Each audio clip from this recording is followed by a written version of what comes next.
People are coming on. Hello, hello, hello. We are finally here. Fashionably late.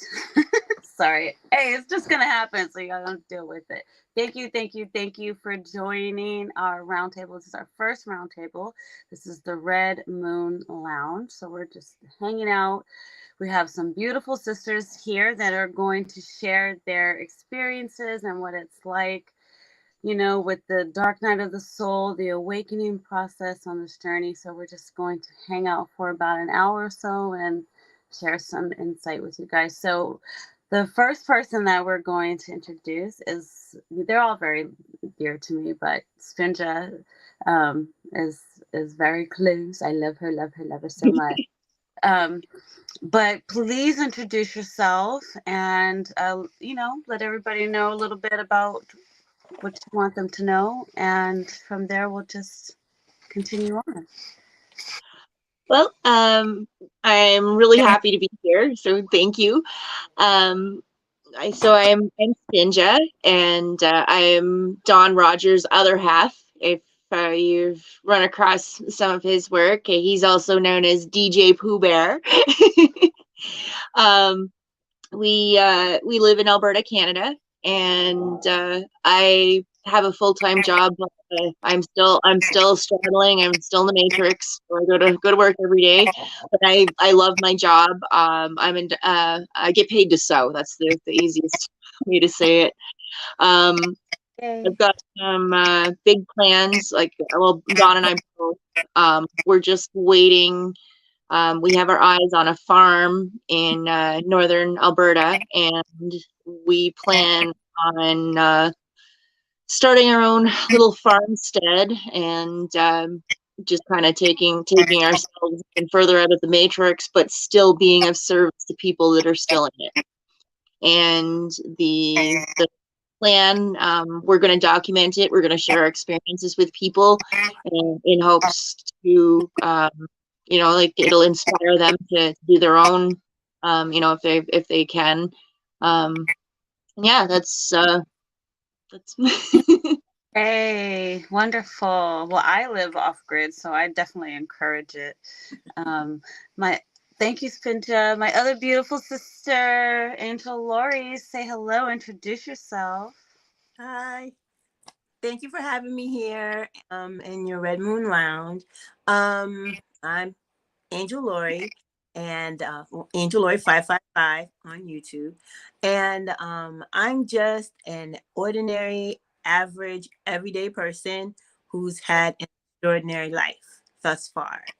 I'm going to be 56 this year, and in my 56 years of living, I think I've experienced more than the average person my age has, as far as supernatural, ET contact, coming from a ancestral, seems like, lineage of ETs being involved in a line, and being forced awake, because although I see the glitches in the matrix, I've always seen it even as a child, but it's like, whatever, it was never, go to arms coming up. It was like, I see you. I understand what shadow people are doing. I know what vortexes are, but it was like, no big deal. Move on. But now, since 2020, since I got kicked awake, now I'm all in. Now I'm all in to expose untruth, to expose what is just and what is right. So I'm here for it now. Before, it was like, listen, pass me my lip gloss and I'm cool. I don't have a problem with this world. I didn't have really, really hard, rough starts at life. I just had one difficulty in my life growing up as a kid, and that was it. And I got rid of that difficulty as soon as I was 17. I started this whole life on my own. So, and from 17 to now, I think I did pretty good because I'm still alive. So that's my little story. Just a regular person with extraordinary things that happened. Wow. I can't wait to hear them unfold. Thank you, thank you, thank you. And of course, we have Christy, this beautiful sister that I just now, got to know on Facebook page. So I'm super excited to have you. Would you like to introduce yourself and just let people know a little bit about who you are? Yeah, my name is Christy, and thank you for having me. And we met, all of us met on Rob's channel. That's how we kind of know each other from there, and just kind of resonating with all we share and the guests on there and stuff. It seems like we all kind of resonate with the same kind of energy frequencies, and the super soldier stuff too is kind of what draw me to want to explore more of your hypnosis and stuff too, and find out some of the trauma things, look at some of that I've experienced. That's not like it's not easy to talk about so much, because it's not this reality that it's happened in. It's out of different realities, different alters, and many projects, so many that I've been in, that I've worked on healing a lot of them, I have, but I know that I still have a lot of the trauma from being like as a sex slave, or there's been like the spy, like the espionage, where I would go in and I'm undercover, but I have to be like an agent doing my job with maybe blackmail, or just different jobs with that, um looking at like when, because I've had several, the 20 and backs as well. One was with being taken at 5, out. It's out of this time, not this timeline. It's out of time. So Right. that's kind of hard for a lot of people to understand that. Like how does that happen? I don't understand. You're saying you were taken and programmed by George Bush Sr., and like they think that I'm lying about it, and it doesn't make sense in this reality, because they're not seeing or understanding, so yeah, that's it. Started with the SSP with George Bush Sr., and it was started like at 5 years old being taken, but and that was being trained to do like espionage and the blackmail, and then like the super soldier stuff, the training for spy assassin. So I think I've done a lot of I think all of us here are that. That's what I think, because I can see all of us in the black super soldier uniforms. So definitely so with that. And then so I know I get kind of like anxiety talking Hold about up. it. I get a little bit anxiety. Yeah, the super soldier I think is really tricky because there's so many different different de- departments. There's different programs. Right. The one that I asked about for myself personally, apparently it's way in the future after Earth has already, so it's the space program. So my super soldier program that I heard so far was that I didn't get to get deeper on that. But with the session that we did with Dawn, we got a little bit of information, but that's always interesting. And then when they say why it happens, it's because they said there's not enough time and in a soul's lifetime to experience all these different versions. So we just experience as many as we can, and then solve at the end of the day to help with ascension. So it's all for the greatest good, but everybody plays their part. And there's many, many, many different roles. So we can't get caught up on one, Right. Just because I can go over many, like recall. Angel Lori down. I just, for me, I will never accept having been part of any super soldier, whether good or bad. I will never accept it. You Mm-hmm. know, I really I don't think care what Rob's with you you on. said, because Mm-hmm. I remember when Angie Dollar said about me, and I was like, that's a no. That's a no. Mm-hmm. Yeah. That's a hard pass and a no, because I'm a time traveler. So I move through the timelines, and Mm-hmm. no timeline have I ever seen that. And even Misha Johnson said no. Mm-hmm. And like, so I don't, maybe you caught a clone, because Mm-hmm. I definitely know I'm cloned. So Mm-hmm. you caught a clone in a program, but you didn't catch this soul. Mm-hmm. Well, you Yeah. still haven't really got your opportunity to explore that. I mean, we did it with the group, but I think you were somewhere else. You went somewhere else, and then I think Spinta and Dawn explored it. Was that what happened, Spin? Do you I know remember? I me and Don, we went with you to a facility, a dome facility. But Yeah, it was supposed even to in be that there. experience, I wasn't supposed to be in that experience, because Well, I don't think in that particular one, but we were trying to go to a time where we saw you there, or we were trying to get some information if you were there. I can't remember what it was. that was the only one that I was in. I'll have to go back and watch it. Mm. You were doing like Yeah. some tech stuff. That's all I know. But But Mm. you haven't explored it yet, and Rob hasn't explored his yet. So it's okay. Right. It is okay, because some people they don't want to see, it just is too, it's not too much for you. You just don't want to, you don't want it, right? I So Don't want it to yeah. be your story. know that some other faction or being had Yeah. control over me Right. in that way, to make me do something outside of what my soul's constraints are. I have boundaries, so no. No. It's gonna be like your mind when you were little. That's when it usually would happen. Is like in during childhood, then you're traumatized, and then your mind is fractured, and all of those.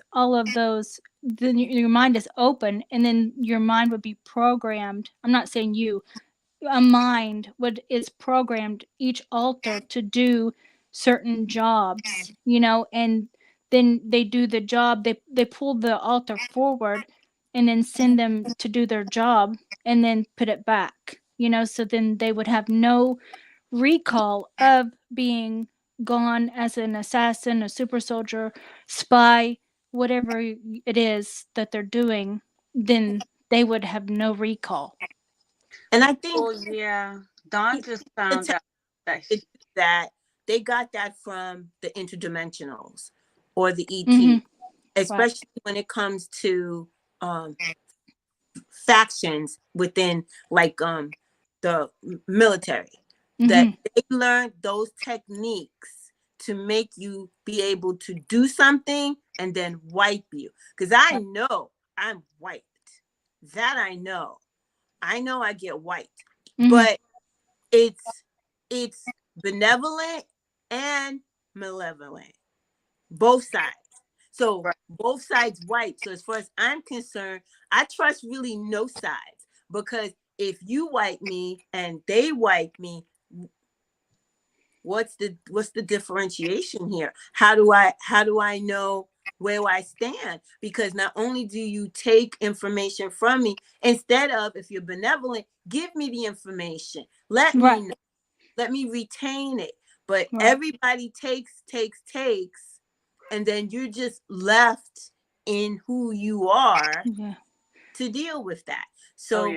So no, I no. think that they I don't think it's good if anything takes and wipes your memory. Exactly. Like you should have like an angel.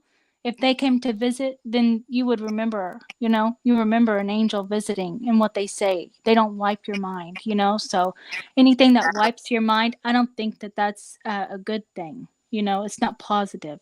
So like this SSP stuff, I don't think it's for the good, because they kidnap us when we're little, you know, and then they take us out of time, age regress us, and then put us in a place, and then age regress us back and wipe our minds completely of the whole experience, and then put us back into this reality, and then our minds all messed up because we kind of feel like something different, like, you know, something feels a little bit different with some people. Some people don't have any memory of it, but if we go into hypnosis, then we see it, you know. So yeah, that's Well, with that being said, would you like to, let's go into like what it was for us on this process. Like for me personally, I feel like even though I have early memories of being, 6 months old, and I seen a portal open when I was 3,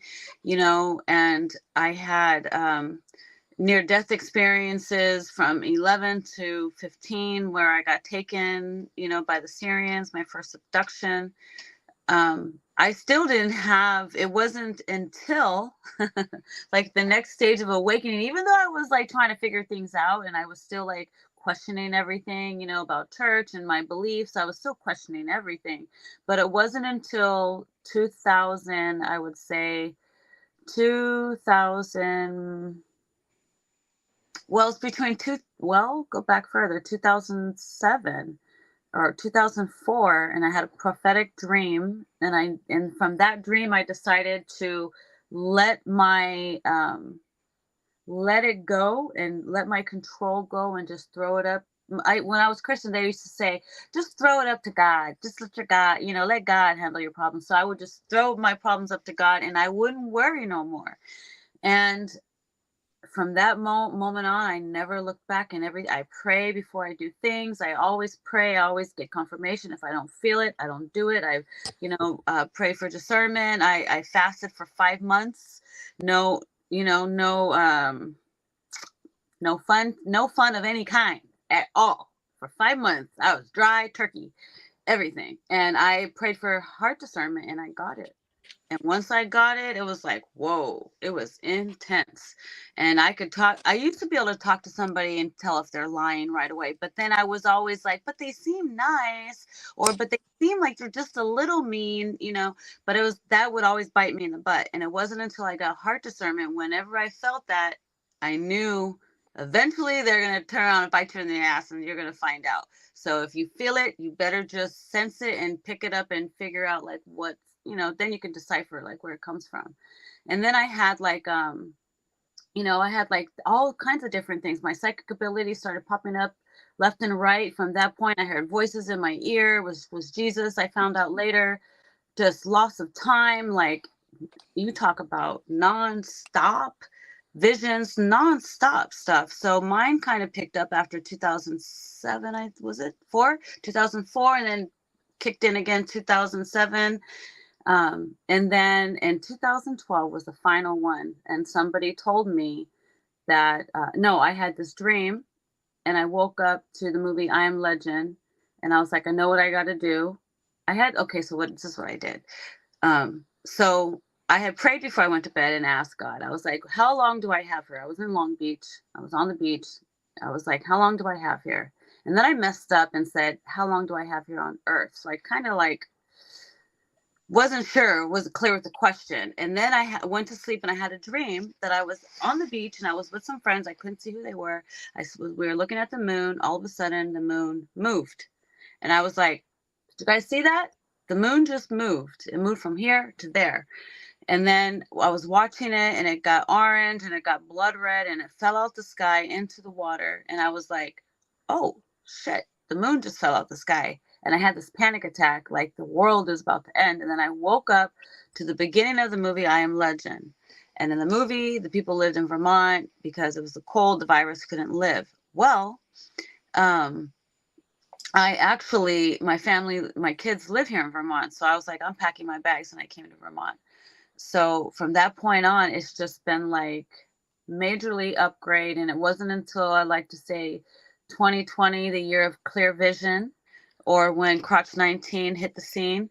And I decided to stop going to work for the man and start working for myself spiritually. And I threw my time and energy into myself, and I just started creating and creating and creating. And then here I am. So it kind of like, it was a few things, you know, to get me going. But what I just want to know, like, what was your guys's experience at the beginning? Like, what was that takeoff like for you, Spinta? I don't know if I've really had it. You've been cruising the whole time?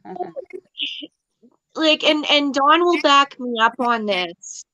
I don't know, like with my experiences, like I am not going to say that I am part of the SSP, but I'm not going to say that I'm not either, because I don't know. But there's been a whole lot of weird stuff go on in my life. There's been a whole lot of systematic abuse.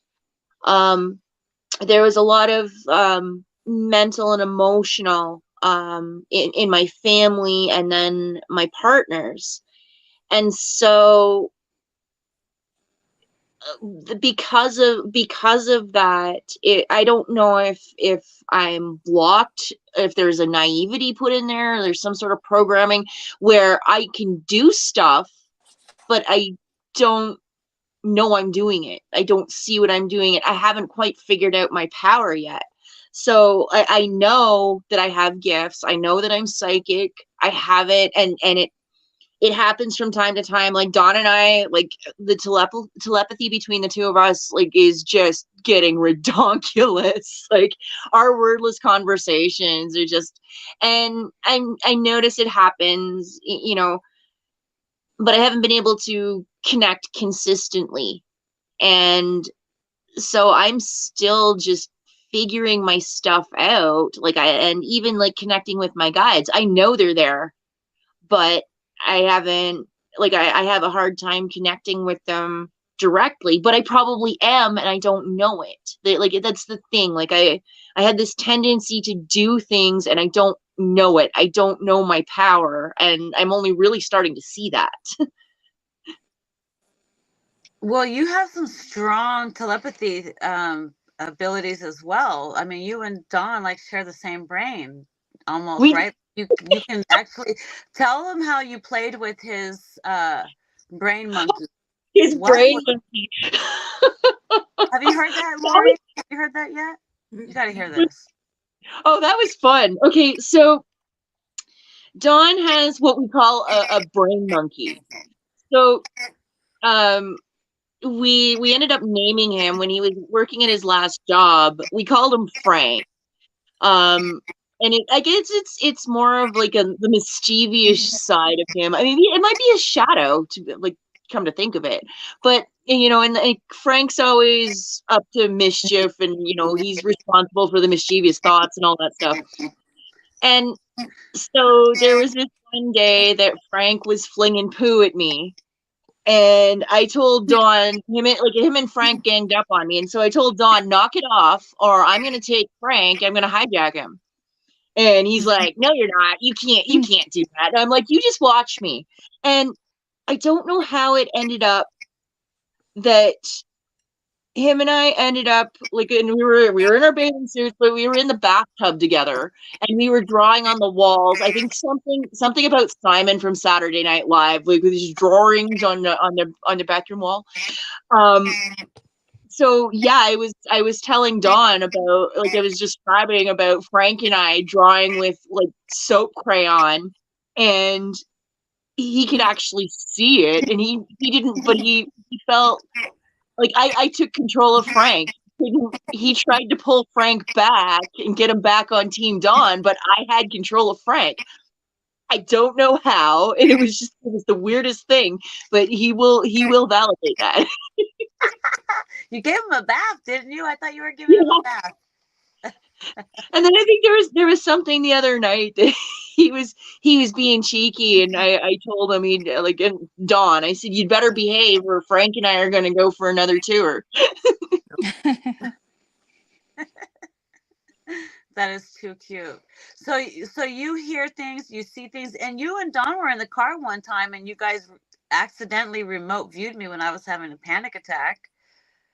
Yes, we were. So yeah, no, we were actually sitting on the couch, like right where I am right now, and yeah. So yeah, that was when um you were in the parking Walmart lot. parking You lot. were having a panic attack, and so Dawn asked you about some details, and you confirmed, and then I added some more details because I could see you, and I could see like what was going on around you, and yeah, and we just focused on you and just sent you like tons of love to help you get through it. But yeah, we could see it, like we described it to you and you verified everything that we said. I was terrified at the moment, and you guys like totally calmed me down. That was so crazy. I was like, I don't like cops. I get anxiety, and they were just swirling around me. They kept driving around. I'm like, if they don't stop, I was right in front of the store talking on the phone, and I'm like, if they don't stop right now, swarming around, I was like panicking. I was like, oh my god. It was funny. But so you do have some amazing gifts. I mean, you just got to figure out like what exactly. It's so hard to tap into when your clairs come online because they come on and off and they pop in and out, and it's really interesting. But don't haven't you seen things as well? You've seen things like move around or through walls or Well, something. I was just gonna say, like, I think remote viewing, I think, is something that I do without realizing it. Um, there's also like there was instances, my bestie, oh, she was sneaky. She knows about my gifts. Hmm. And when like and she confessed like years later when we were in high school, she would ask me questions about things that she wanted answers to, but I didn't know that she was asking me like basically about the future and about predictions. I just answered her, but she knew how to ask me to get her answers. Oh wow, she knew you better than you knew yourself. And then I'm also able to go back. Apparently this isn't normal. Like Don and I have these conversations all the time. It's like, is this normal? He's like, no, sweetie. I'm like, oh. Um, her husband, like my friend and her husband and I all went to school together. And actually her husband was my grade 8 boyfriend. And so there was something that happened back in the day, and they were play arguing about it, like it wasn't ugly or whatever, and they're like, we'll take it to spin judge. And it's happened more than once. I can go back to that moment and replay what happened and then fill in the blanks, and apparently that's not normal either. You got some magical gifts. That's amazing. Thank you, Lori. Angel Lori, would you like to share your experiences as well? Well, when I want to ask a question, Yeah. all the ladies, Christy, you, and Spinja, when you were little, and I'm talking about anywhere between the ages of, say, about maybe 4 years old to maybe till 10 years old, anywhere between the age of 4 and 10, were you having experience with the supernatural between about age 4 and 10? Probably even earlier. But 3. Yep, I was hallucinating. I was seeing things. I call it hallucinating, but I was seeing things, and I saw a portal open up when I was 3, and that freaked me so bad that it shut my third eye. Like I'm like, it won't even peek. It's like, yeah, I don't need to see that right now because it was too early for me. I think it freaked me out. I'm afraid of my own shadow. So yeah, I was seeing things, and then I heard something. I heard they said, don't answer if you hear someone call your name and there's no one around, and my stupid ass looked, and I swear I had bad luck from that point. I had like just a trail of bad luck from that point on. I was like, I knew that was going to happen. But I felt like as a teenager as well, I could see the future too. I would look into my third eye and I feel like I would know. But yeah, I had experiences. I did. I think pretty much every star seed has those youthful experiences with the strange or the supernatural, or just, I never experienced the what do you call that, the invisible friends that kids have, those invisible Drop friends. Dead Fred. But my sisters did. My baby sisters did. They always had these invisible beings that they talk to and blah blah blah. And we have a great age difference, like 20 years between us. And I'm like, they're crazy. I'm a teenager and they're little kids. They playing with their little invisible friends, and I'm like, they lost it. Something ain't right. But thinking back now, knowing the things that I know now, I think that they were actually interacting with like little interdimensionals. Because we all come from my mother's line, and my mother's line that's the line that is monitored heavily by a lot of beings. So I think it all stems with probably all across the board of starseed when you're a baby, when you're a little one. And then your different experiences can pile on from there. I guess as you grow in your body, you're also growing in your gifts, because it doesn't really make sense to load a bunch of gifts on a baby. That's going to be overload. They're not going to know where to go with that. But in my case, I really think I came in with all my gifts, and I put boundaries on myself. I don't really allow anybody to put boundaries on me, not a parent, not a husband, not a boyfriend, not a best friend. I live my life. I make my rules. Even when I was a little baby, I made my rules. My mom was actually scared of me as a baby. She told me that.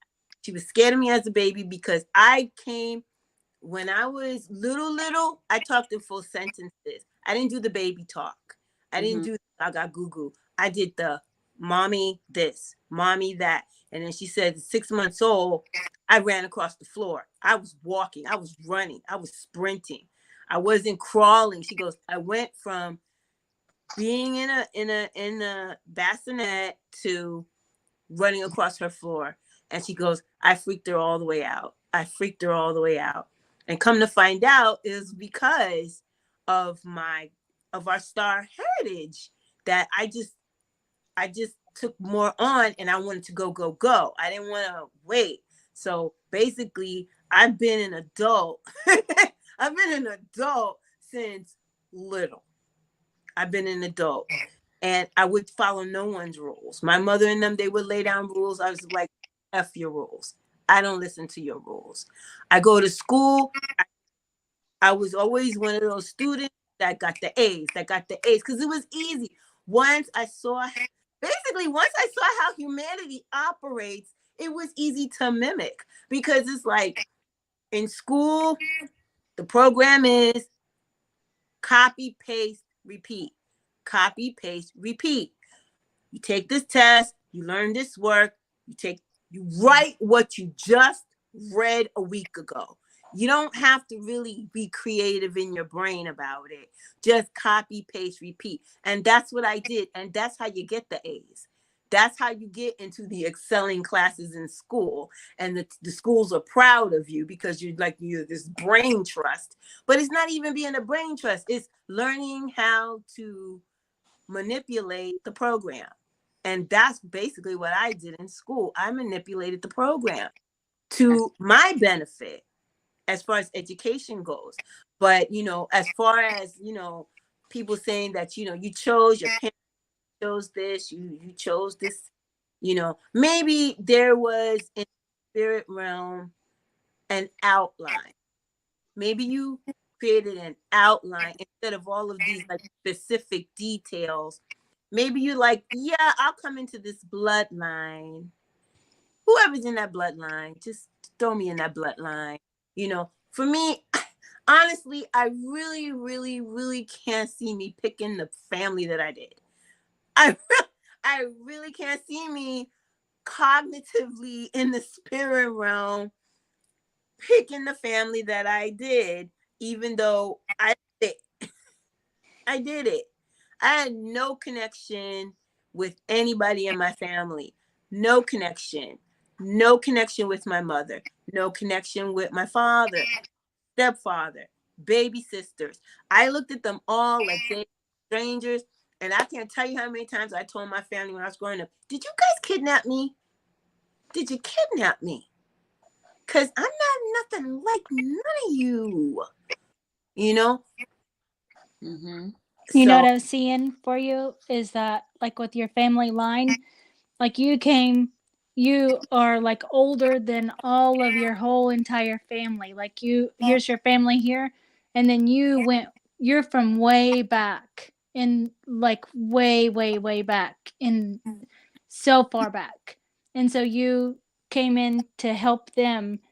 So you don't know them, like, who are these people? But you're like a star being, like like a star, I just see you as like a star, not from, I don't even hear Pleiades or Syrian. I just see you like with the star on your head, like you're a star.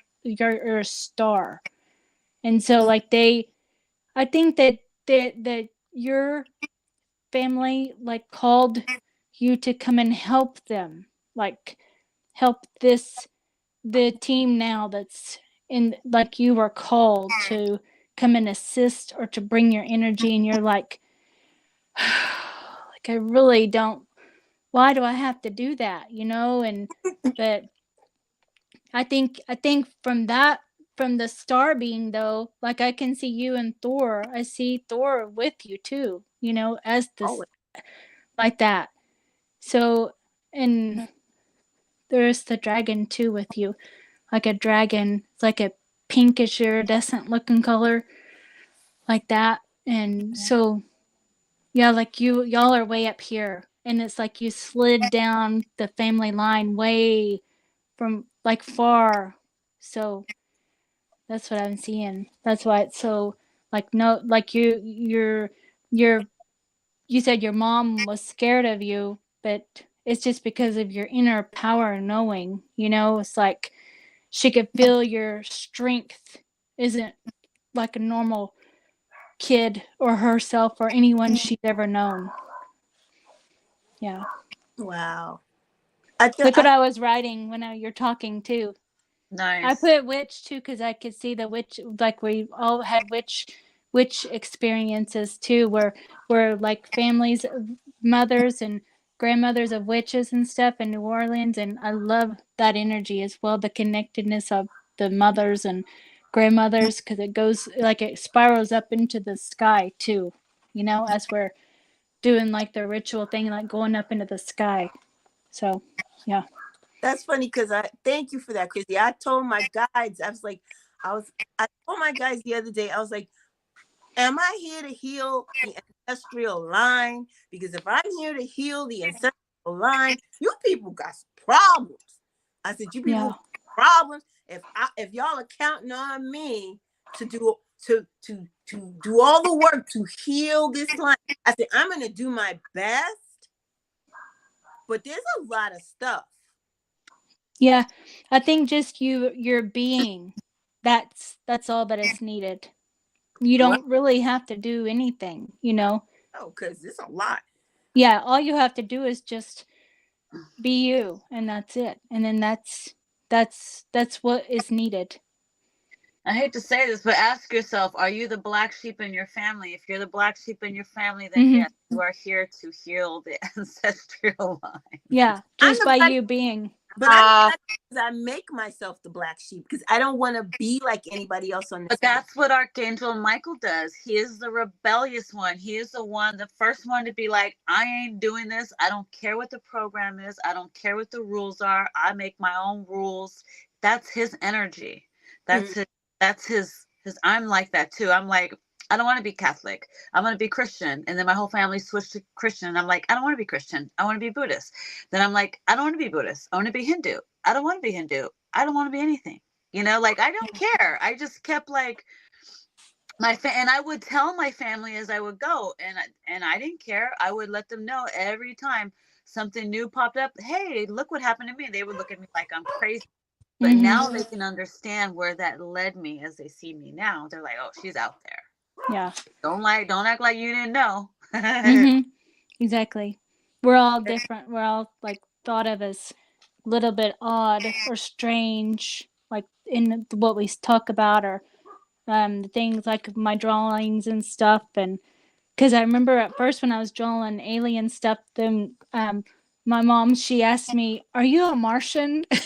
And I said, I don't know. You know, maybe, but now I know that I have been. But you know, it's funny because just from them waking, I've helped them wake up. You know, from being here, from showing them my artwork and stuff, and just slowly, you know, because at first, because I didn't think anything alien growing up. You know, I didn't think of that. So yeah, I had to plug in my iPad. So yeah, you want to just continue on and just let her, share a little bit about what it's like for you, you know, and yeah. Remember, my mind gets wiped every 5 seconds, so Oh Lord. I'm counting on y'all to help me remember.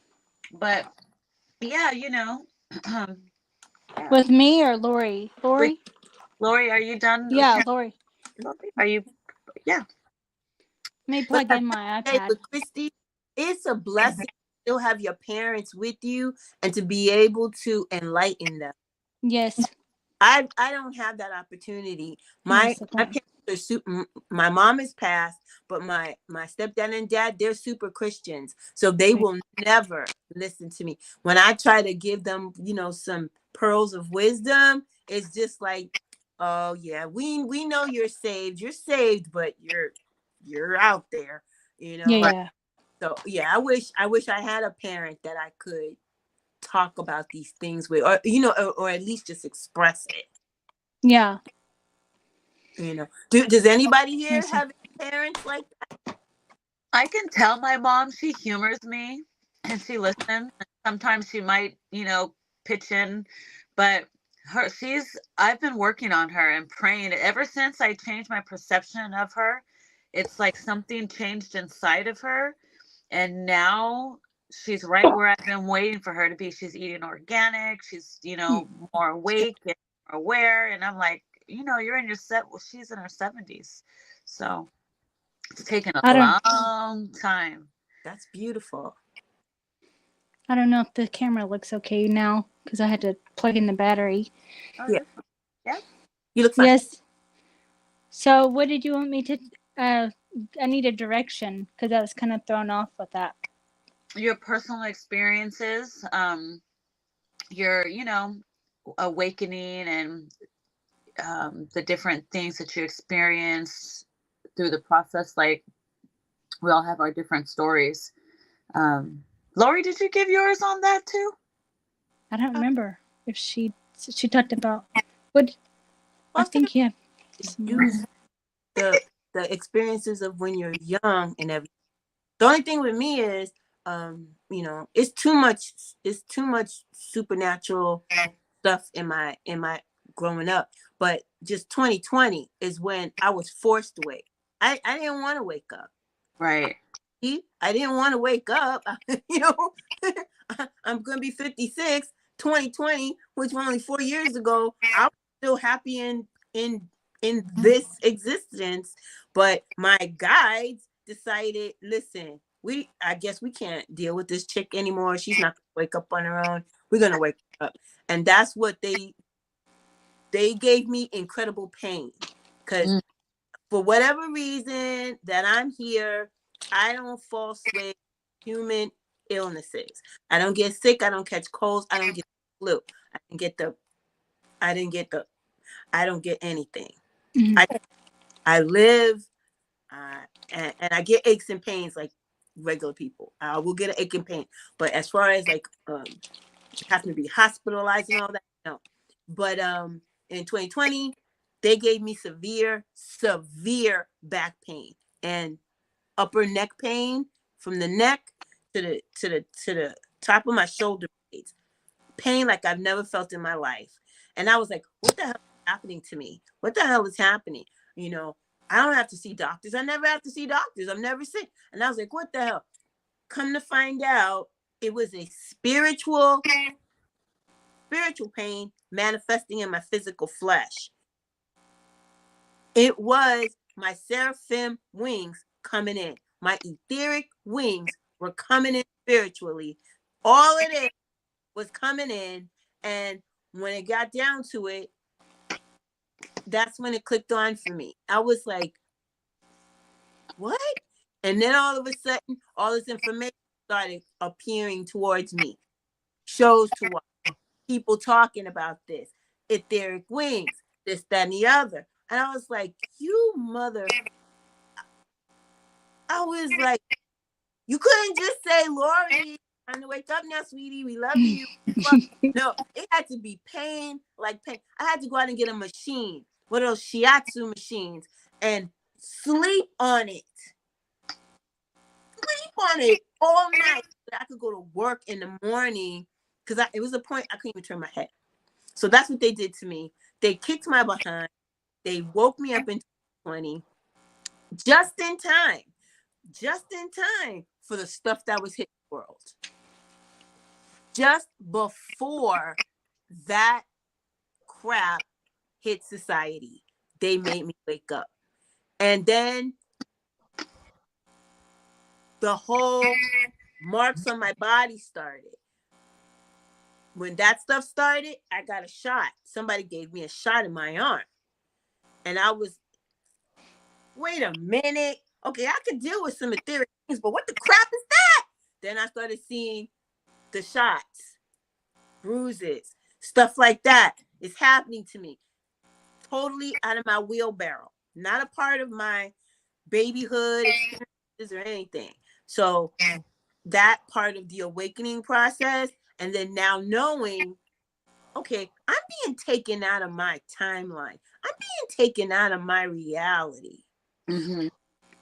That you should have a physical manifestation in your flesh when you go to sleep at night. So that was a big part of my awakening. So 2020 to now, I'm still on my journey, but now I understand a lot more things. I understand that sometimes your galactic family will take you for whatever they need to do with you. And then it seems like if your galactic family takes you, humanity may take you, because now there's an interest. It's like, why are they taking this one? Oh, let's get in there too. Let's take a blood sample or whatever. Let's find out. That's the reality that we all are. That's our reality. We can be taken out of this 3D and other places. I go other places at night. I work 24/7. I don't hardly sleep in the 3D. I do 4 hours of sleep and I'm up. And when I go to sleep at night, when I lay my head down, I'm working. I'm somewhere doing something. Either I'm learning something or teaching something, or I'm involved in some skirmishes or whatever. So I never sleep. And when you think about it, as a soul, souls don't sleep. Souls are active. They rest, they recharge, they don't sleep. They don't sleep.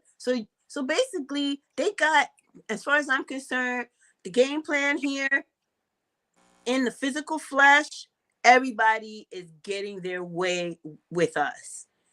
Good, bad. I don't really do black and white. I don't really do bad guys, good guys. I say gray. Everybody's gray.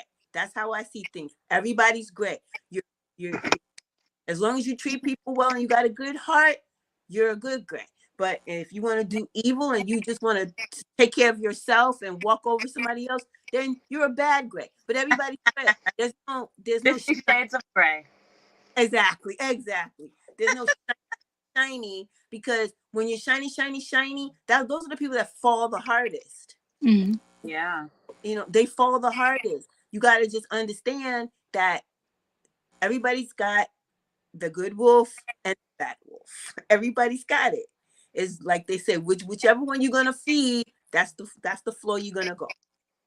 You know, so I try to feed the good wolf, but the bad wolf comes out. So I know that if anybody's ever really taken me and put me in any of these programs, I know that they would have accessed my darker wolf. And no, that's not allowed. That's not allowed. You know what? I like Ivan Teller because he's like, I gotta fire some of my spirit guides, and I'm always like, you know what?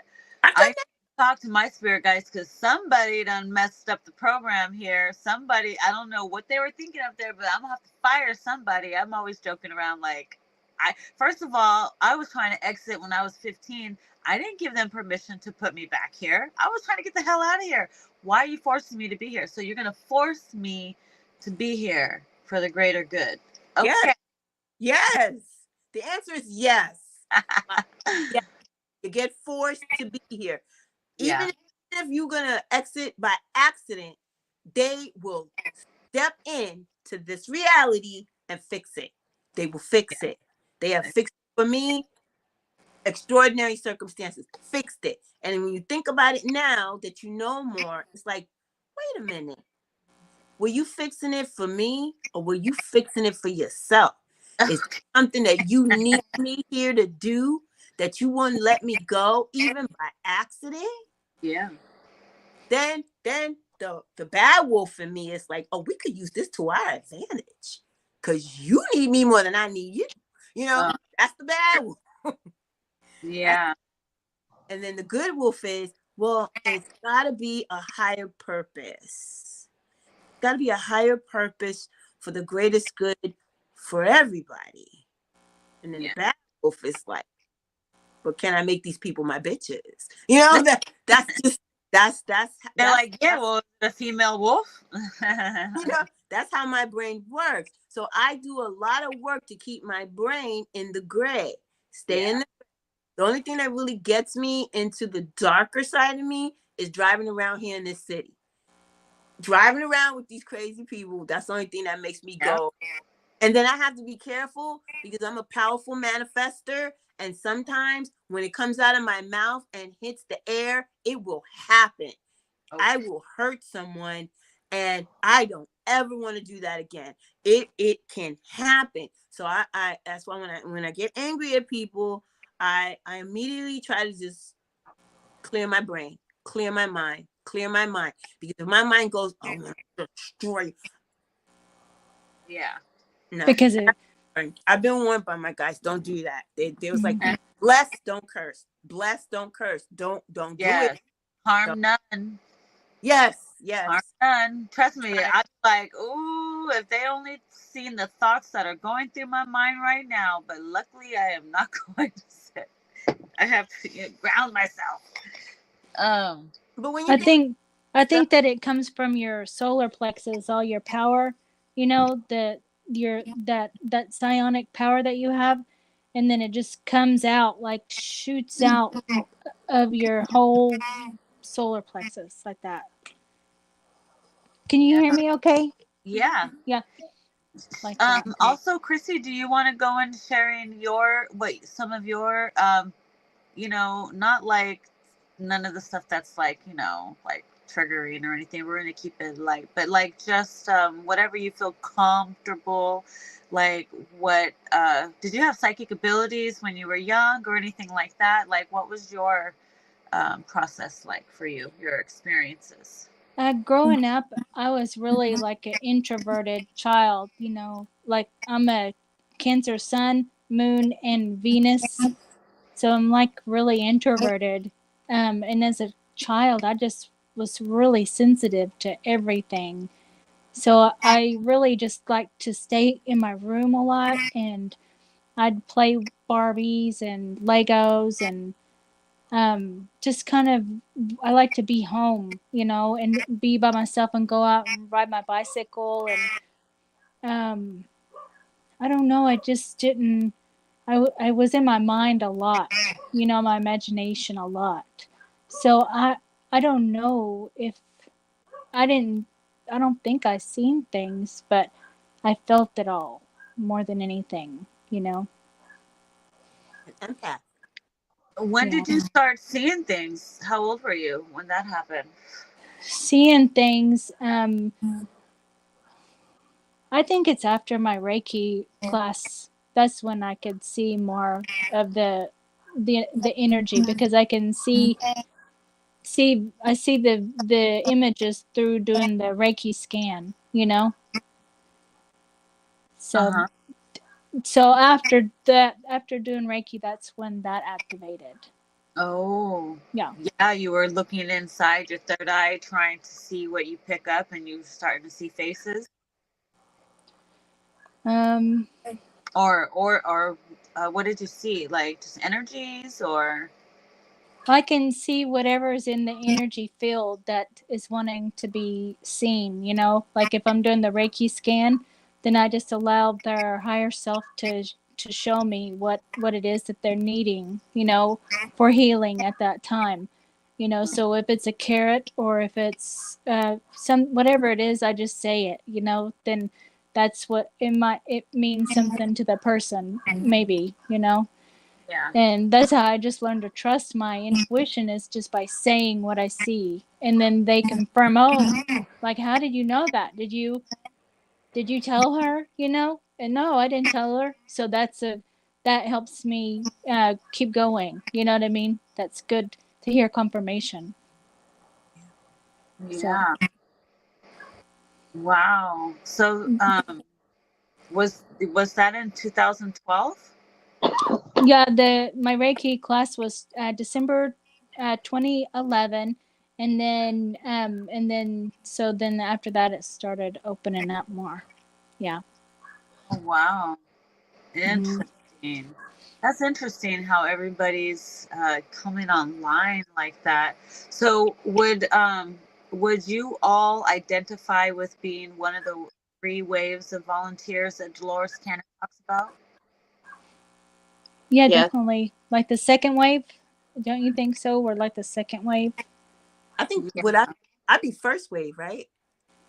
I don't I'm know. the- No, I don't know. I don't know. It's whatever you resonate with. Yeah. You're a few years older than me. I'm gonna be 48 this year. You're 48 a years baby. young. You're a baby. You're a new. I can change your diaper. You're a new. I, You're I gonna think have to change I my think diaper. I think we're first wave 68ers. Hmm. Oh, really? Yeah, I I'm a think 76, sir. I'm born in 76. yeah, I think you guys are second wave. I think I'm first wave. And they Hmm. said first waves are pissed off. First waves are tired because Oh. we've been here the longest. We're Okay. tired. Second And wave then spin to be the third wave. and the third waves, y'all are the ones with vitality. Y'all are in kick butt. You know, with us first, we've been in here for so freaking long. We're tired of this matrix. Oh wait, Mm. Spencer would probably be Spencer. You'd be like maybe I don't know second wave. I wonder, or if you're the same as Ray. I was in 77, so I think I'd Oh, fall in second. look at you! You're right next to us. And here I Mhm. thought you were like 26. I'm the granny of the group. Wow. So all right, well, I'm hanging with my ladies. We're the right age. It's cool. I'm always wondering. I'm always like the oldest one in the group usually, and it's always kind of funny. Um, but yeah, so let's see. I wanted just to throw in to finish up is basically just let people know like what have you been doing on this journey to get through it, like what practices or rituals have you gone into, or Have you jumped into the self-love, you know, or what is your like focus? For me, I would say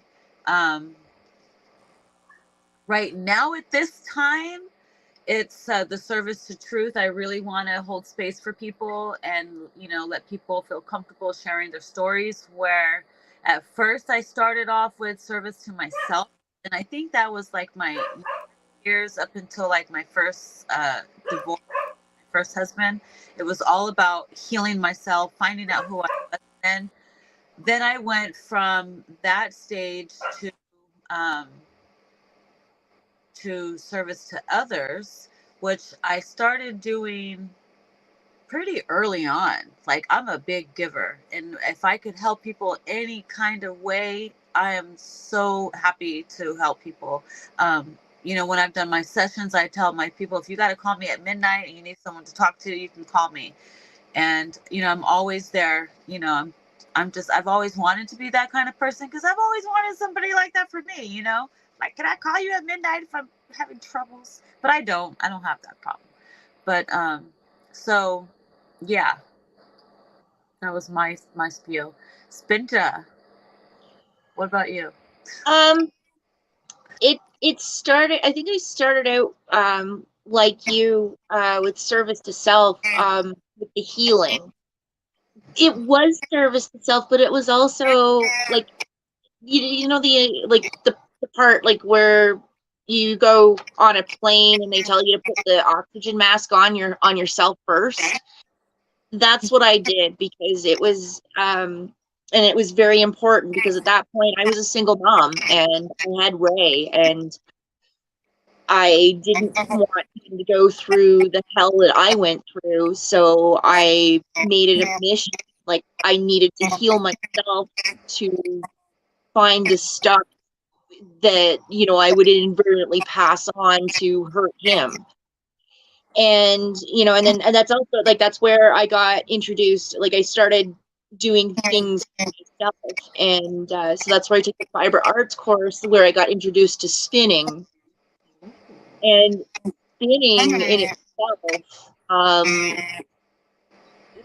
the first time I sat down at a spinning wheel, it's funny because I said I felt like I was transported into another dimension, and I knew nothing about this stuff. But I'm pretty sure I was transported into another dimension.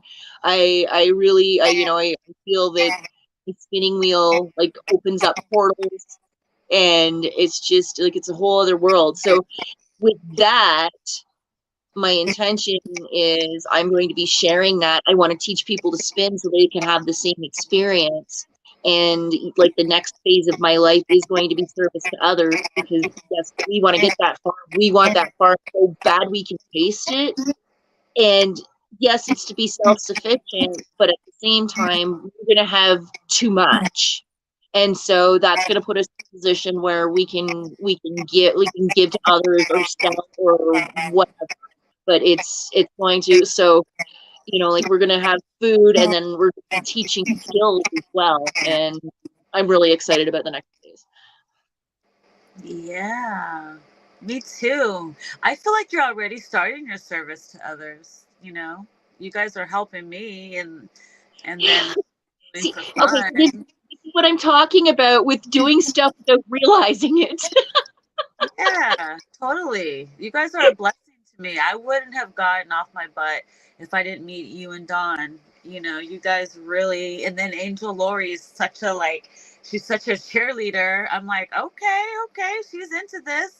And then now Christy, I just meet Christy, and she's like always there. She's like the home girl that's always there, ready to hang out. I'm like, I got to get to know this girl, because I feel like we are here to do big things.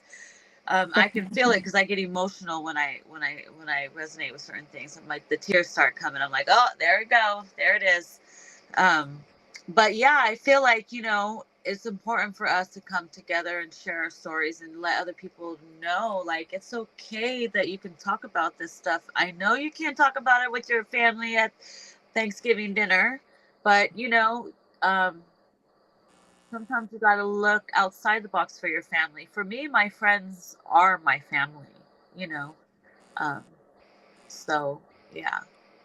Oh, the community, like since with John, like when he woke, because it was kind of hard being solo, you know, when he woke up, and then like the welcome that we've got into the community is just, it's been beautiful.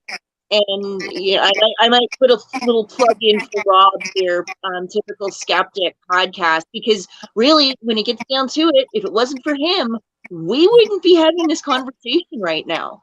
Yes. So, We love you, Rob. me too. And so, yeah, if you're watching this and you haven't checked out Typical Skeptic podcast yet, please do. And many of us are in Discord. I'm not on there very often, but there you will find a safe, loving space. If you need to let her rip, that's one place like that you can go. Discord, not Telegram. No, I'm just joking. Yeah. But yes, thank you for that. Angel Lori, did you want to share your part now? I'm trying to keep my ADHD on track here. I just wanted to say I'm still trying to learn to be human. I really am, because growing up, my first question was, why do people do the things that they do? Why do people kill people for sex? Why do people kill people for money? What is the big deal? So I'm still trying to figure that out. I'm still not fully human yet, because I still don't understand why people do the things that they do. I understand why people feel the need to get married. I don't see the need why people feel the need to have pair bonds. I'm just a different kind of being.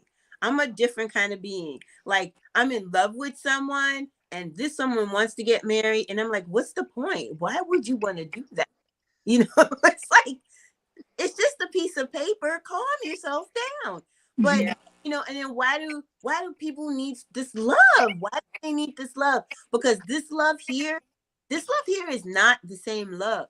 Like the love, the love of soul in your soul's love in the universe, that's different. That's love. That's real love. That's like right. when you feel the dragons pick up your frequency and you're a soul and they come in, that's love. When you feel that wave of love, that's love. This here on 3D Earth, this ain't love. This ain't love. This ain't love. This ain't love. This is experience. This is experience. That's the love. The love inside of you, the love in your soul. But this is experiencing. So I'm just here experiencing, but I'm doing it like Frank Sinatra. I'm doing it my way. I'm not doing Oh my gosh. my family No, would have been a married girl and have a whole bunch of kids. I have one kid. She's an adult. She's on her own mission. So I'm still learning how to be human, but I'm doing it in the most benevolent way. I'm being a benevolent alien on this earth, and I'm doing it because I'm service to others. I've never really had a chance to be service to self, because when you're 17 and when when you're 17 and you're dealing with harsh parents, and then when you're not even 21 yet and now you're having a kid, that's service to my kid, that's service to others. Coming up when you're young doing that, so I think we've all been like in service to others type of mode, you know. So now all I want to do is help the less fortunate, help the homeless, help people, be there. If somebody has to tell me something, they tell it to me in confidence. It stays in confidence until I'm burnt up in a crematorium somewhere. it don't get out. Hellfire. I think Phoenix fire. the other is just our nature. It's our nature to be service to others. When you're not in a place where you have to be in a survival mode. If you're in survival mode, you have to be service to self first. But if you're not in survival, we are love. We are love incarnate. We are service to others. So that's my take on it. So I'm still trying to figure out this whole human bullshit, because this whole place makes no sense. If people don't understand that by now, I don't know. I don't know. We might have to go individually to each human on the planet and just give them a couple of these and wake them up. Just a little physical love to wake them up, because it's just not right. If you don't see it's not right, I got some people at my job, they're waking up. They're waking up. They're asking me questions. And I'm like, oh, I'm so proud of you. I raised you right. You know? Mm-hmm. Then they start laughing. You gotta bring it with the joy. You gotta. Mm-hmm.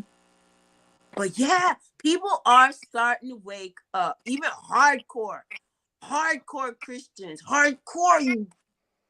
they're starting to wake up. Some of them. So Yeah. it's a good journey. Mm-hmm. It's different. I don't know if I would choose this again. I'm kind of tired. I'm not. Would you come back? Like if we got free will, do you want to come back? And do you want to get back into this game once you leave it? And I don't know yet. everybody. Who's This is coming my back? last round, y'all. I'm out of here after this. I'm going back to the ninth dimension, to the Vegas Star. I already know. Mm-hmm. So, I told everybody, my family, I don't know if y'all gonna be with me or not, Mm-hmm. but that's where I'm gonna be. Yeah.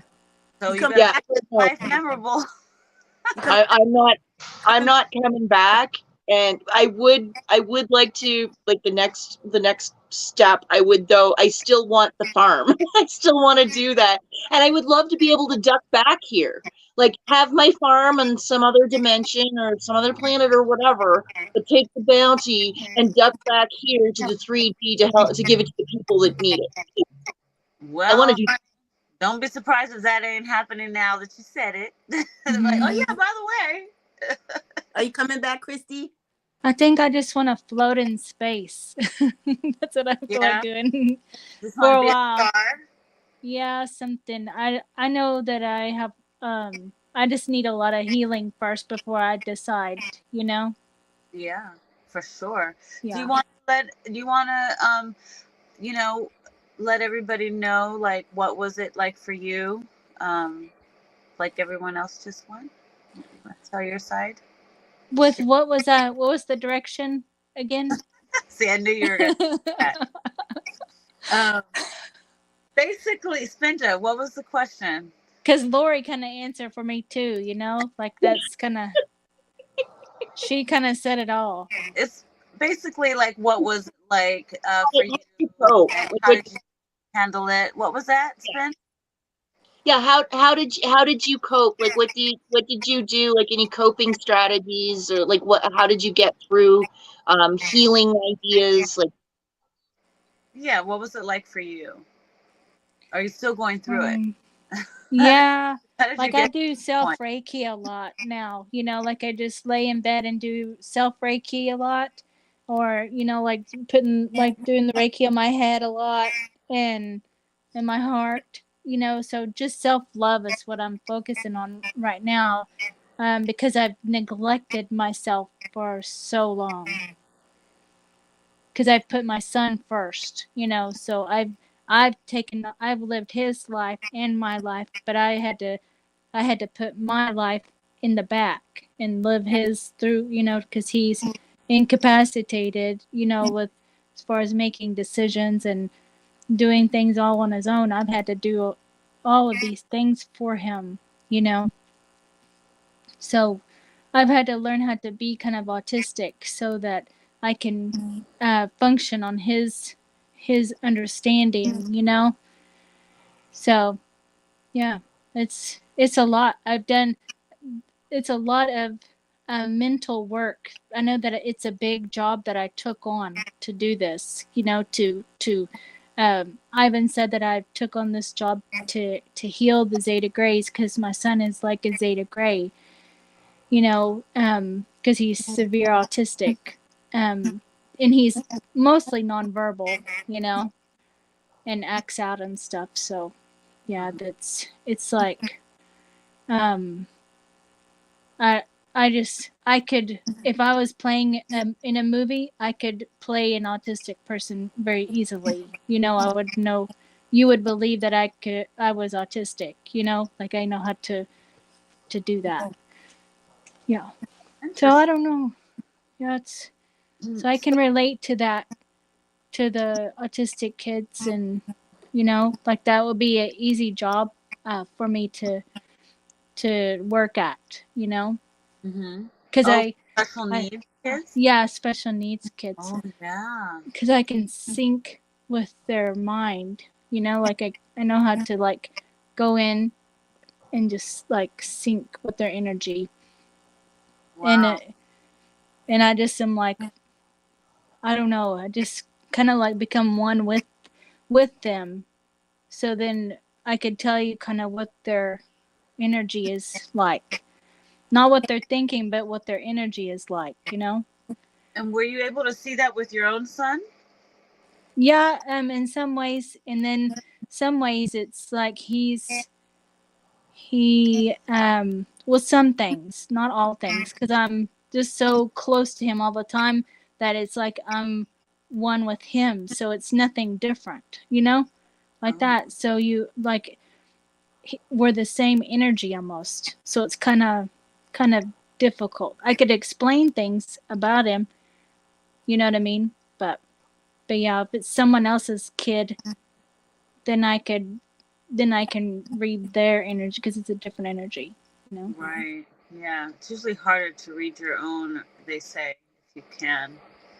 Um, I don't Yeah, know. because he doesn't like to be touched, hugged, you know, like that. He doesn't like that sensory. It's a sensory thing.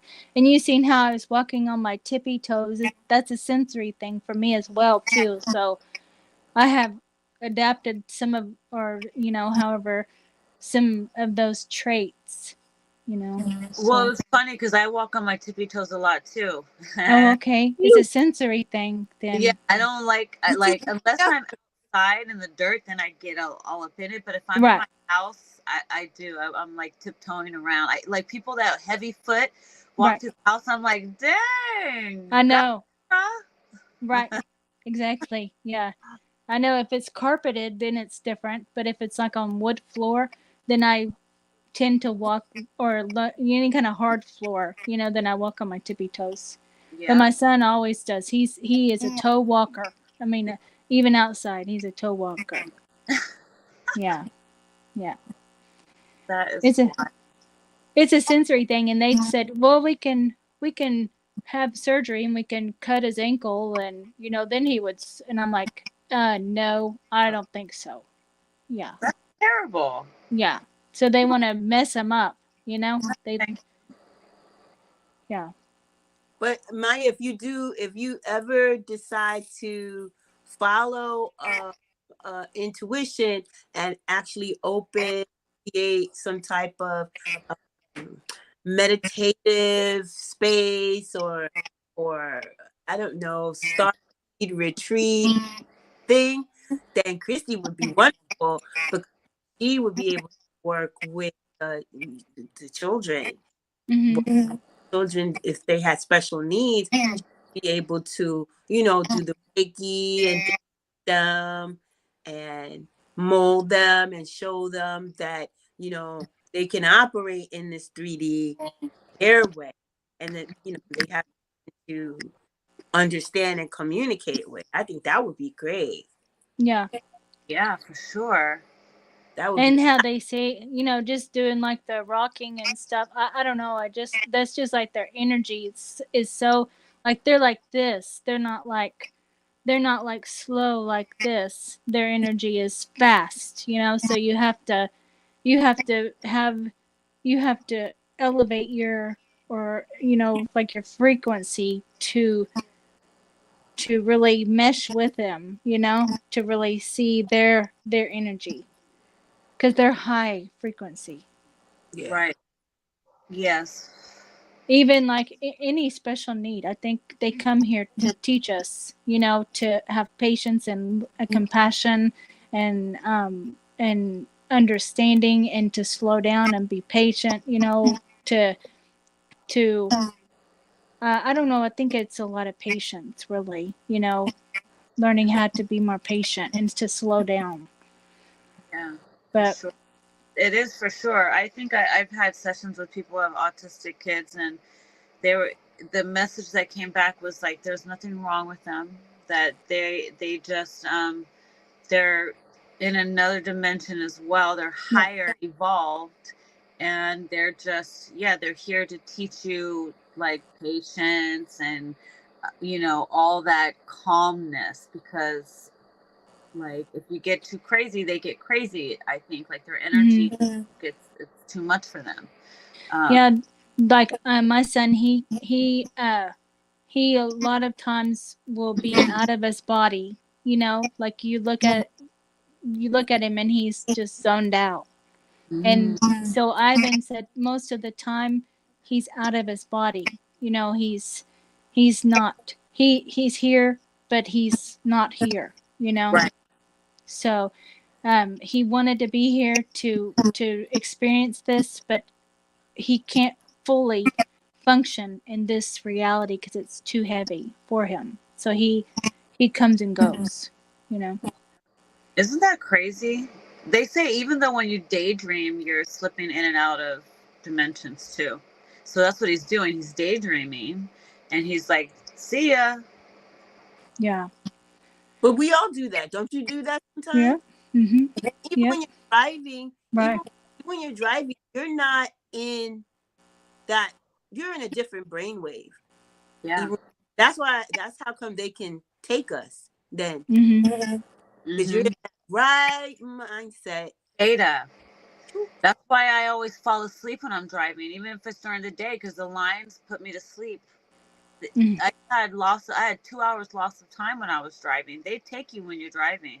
That's like one of their favorite things to do. I think they think it's hilarious. I think they've perfected it to the point where it's just like preferred. You know, Right? I have no like active recall of like anybody appearing in my bedroom. That people say that they come in the bedroom and they do stuff. No, never. I have no recall of that. I've not said anything in any regression I've ever had about anything like that. I think it's boundaries. It's boundaries. Yeah. I tell them now. I even tell my guides now. I'm like, listen, if anybody ever wants to manifest in a 3D type of setting here, we need to have a discussion, because if you come into my bedroom, I'm going to try to kill you, Right. Exactly. because The this 8K. is my safe space. My house, my space. Intruders die. Mm-hmm. No questions asked. It's not. I'm not. Oh, you broke into my apartment by accident? No. Nope, you ain't going nowhere. Get back here. No. If Thor don't get him first, Mommy will get him second. So, Mm-hmm. I don't know.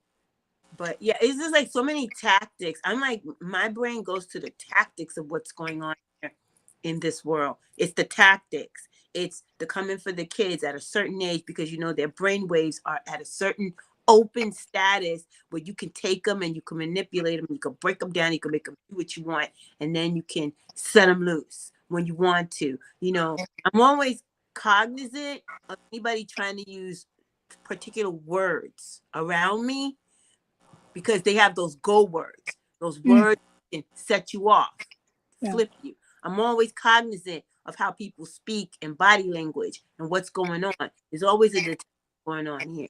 So you got to be that way in this world. Right. Like Because, listening to voice messages too. I got a message from, I got a call from North Korea the other day. North Korea? That's how they know. I was like, oh, hell no. Oh, hell no. I'm not what you're trying to do. Be like, Auntie. I mean, Free seriously. candy. I'm like, how did y'all even get a call out? What's going on? Are you in danger? 2 clicks if you are. Oh, 1 click if you're scamming. dude. This place is, I mean, the manipulation is off the chain here. Off the chain. You can't go anywhere. You can't do anything without seeing it once you've woken up all you do is see it all day. You just see it. You All see day, every day. You see how the children are being manipulated, even in the school. I think a lot of these teachers are like CIA, shit like that. Okay, handlers. Just have double lives or their lives, and it's just Lori's world is great. This place is not. It's not this is not a benevolent place, and I think that's why we all came to help it be more benevolent. We got to weed out the trash and get the trash into healing or into the void. I'm a big void.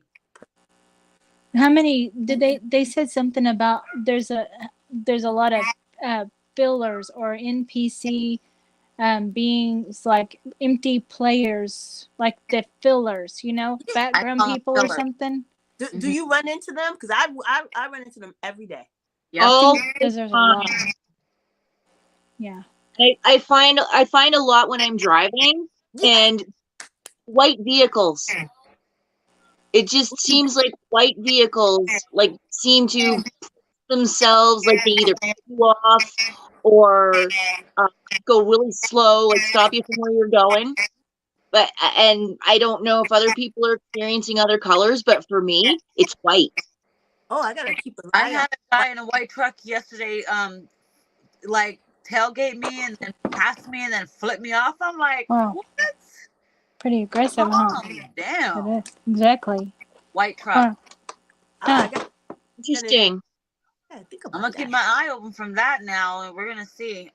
I noticed them when you're driving. Just like look over, like when you're at a light, look over. Empty. It's empty. There's nothing going on there. It's just like an empty vessel, and I'm like, oh. And then I try to reach out. I try to feel a little something from that person. It's like devoid. It's devoid. I'm like, okay. I think those are the ones that try to kill you on the road. Yeah. Yeah. Oh, it's real life Grand Theft Auto. Exactly. They'll like flip and spawn right in front of you. Yes. Because you're on the road and you're driving. How do they not see you? How do they try to like come where you are? They're not a person. They're not a person. No. They're not a person. Yeah. This place is wild. There's lots of things here that aren't human. There's clones, there's cyborgs, there's, reptilian shapeshifters, gray shapeshifters. There's all kinds of stuff. We got to go back in if we do a regression to when I encountered a being on the bus in New York, and that being actually felt my frequency before I felt it. It felt me as soon as I came on the bus. It felt me. I didn't feel it until I sat down, and then all of me was like, what's going on? There's somebody on this bus that don't belong. I was, no, this is not my energy. Somebody is not human. And then I look around, and then this big, tall dude is like staring daggers through me. I was like, oh, it's you. Oh, what the fuck are you? I was like, who was it then? Did you find out? No, I got the hell off the bus. I was awakened then. I just knew that was not a human being. Like the girl on the plane. Like the girl on the plane. When you know, you know. When you know, you know. And I knew. And he knew me. That you knew. Him. I was like, oh no. I got right off that bus. And when I got off the bus, he was in the window staring. Yep. Evil. Yeah. Evil stares. Are you serious? Yeah. Evil stares. I was like, I prayed out, I was a Christian. I prayed the blood of Jesus. Woo! Oh my God. I don't know what that was, but shake it off. Shake it off. Don't carry it with you. That's not a human being. But then again, I live in New York. I'm a New Yorker. I live in the South now, but I'm a New Yorker. I've seen so many strange things. There's a lot of beings in New York. Yeah. It's a what better place, huh? That's a good place to be if you're like an empty or an alien or empty container, and then someone's going to take you over. or That's the Florida. perfect place, you know? New York or Florida. I think Florida has more ET than humans. Mm. Don shares a story, and he's probably I probably got the connection. He's asking me to share it. When he was younger, he and his buddy were at this standing at this four-way stop, and they saw this man in a car, but he wasn't driving. He was wearing an old style fedora, and he was reading a newspaper while the car was going. Mm. So yeah, and he tells the story far better than I do, but like talking about NPCs. Or MIBs. Yeah. Okay. I had two experiences. One time I was driving by myself in California. Actually, both of these experiences were in California. Wait, was that in California? Anyways, one was, I can't be for sure if the other one might have been in Vermont. I hate when I don't remember the specifics. But anyways, I was driving on the highway, and I look over, and it's this old small two-door toy, like a pickup truck, old fashioned pickup truck, and it's got a camper on it. And I look at the drivers, and the drivers are real life Beavis and Butthead, like looking. Oh. Like real life. One of the guys had like this long face, but he had these eyes that were like bugged out, and he had like this weird nose, and he was just like sitting there looking. And then the other guy had like this, he had like the opposite, like a big face, whatever they look like. I swear they look like him. I can't remember exactly. He had like, but this guy had like this big face with these weird eyes, and they were just like bugged out looking characters. And I was like, oh my gosh. And I kept looking. I was like, they're not human. They cannot be human. They look like real life cartoon characters. I couldn't believe it. Yeah, I laughed. I was laughing for a while. I was like, yo, these people, I don't make fun of the way people look, but they didn't look human. They did not look human. Don just chimed in. He says it's called meth. Meth. Who knows? But let me just say, and the second time, me and my husband, we were driving in California. We weren't married yet. We were driving in California. It was late at night in LA. And them dark LA streets late at night. And we look over to our right, and there's these two guys in the car, and they're at the wheel. One guy's at the wheel, and he's like looking like out the window in front of him. He's like looking crazy, and both of these guys, their eyes were all black, and they look like demons. They had gangster tattoos, like crazy hardcore, all over their face and body. They look like they either just escaped jail, or they're like dark underlords. They spooked me out. I told my husband, don't look, don't even look. Like, I'm afraid to let them know. And then I peeked out the side of my head. They never saw us. I was like imagining, I always try to imagine us invisible, but they never looked to see us. It's like we were never even there. But I saw these guys, and they looked like they were on a hunt to kill. It was creepy. I was like, oh, they didn't look real. They had, their eyes were all black, like white. The eyes really are the windows to the soul. They really, really are. So yeah, no. Mm-mm. Mm-mm. Yeah. If you, now that we're older now, and we're more getting attuned to the abilities that we have, you understand intuition really is life-saving. You got to listen to your intuition. You really do. So yeah, I mean, there was a time when I have the intuition, but I just choose not to abide by it. And I know that the beings that work with me, I put them through. My whole life, I put them through, because the intuition is there. I mean, literally, you have 5 alarms going off in you. It's going off, but Lori is going to do what Lori's going to do. What I'm going to do. I'm going to do what I'm going to do. Then they got to jump around and do some course correction, because they need you here. Right. Until they don't. They need you here until they don't.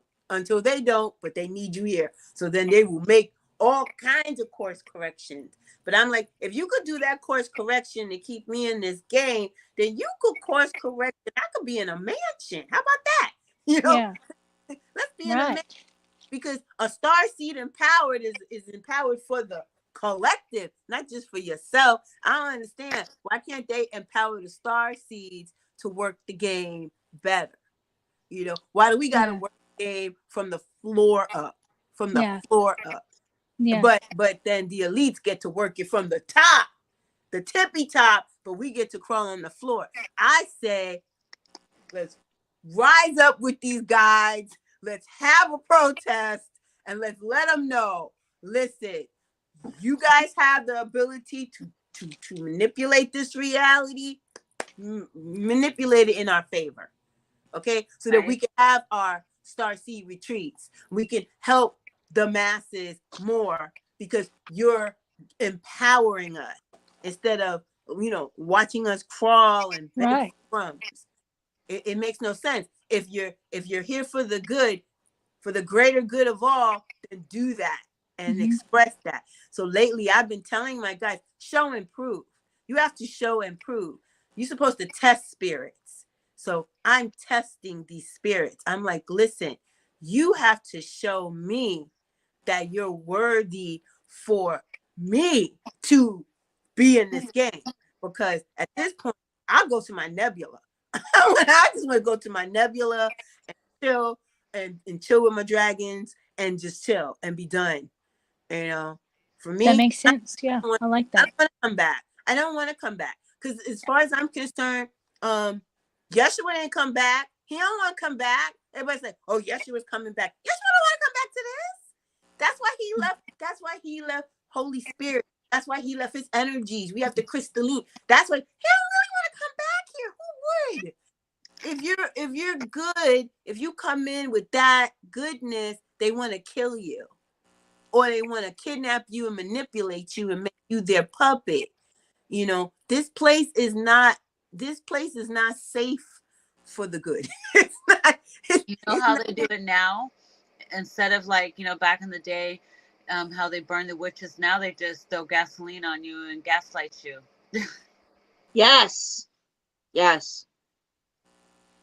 Right? But you can feel the witchy, you can feel the earth energies, you can feel energies from people. You can feel it. And a lot of history have been burnt as witches, or a lot. I think that's part of the collective that needs more healing.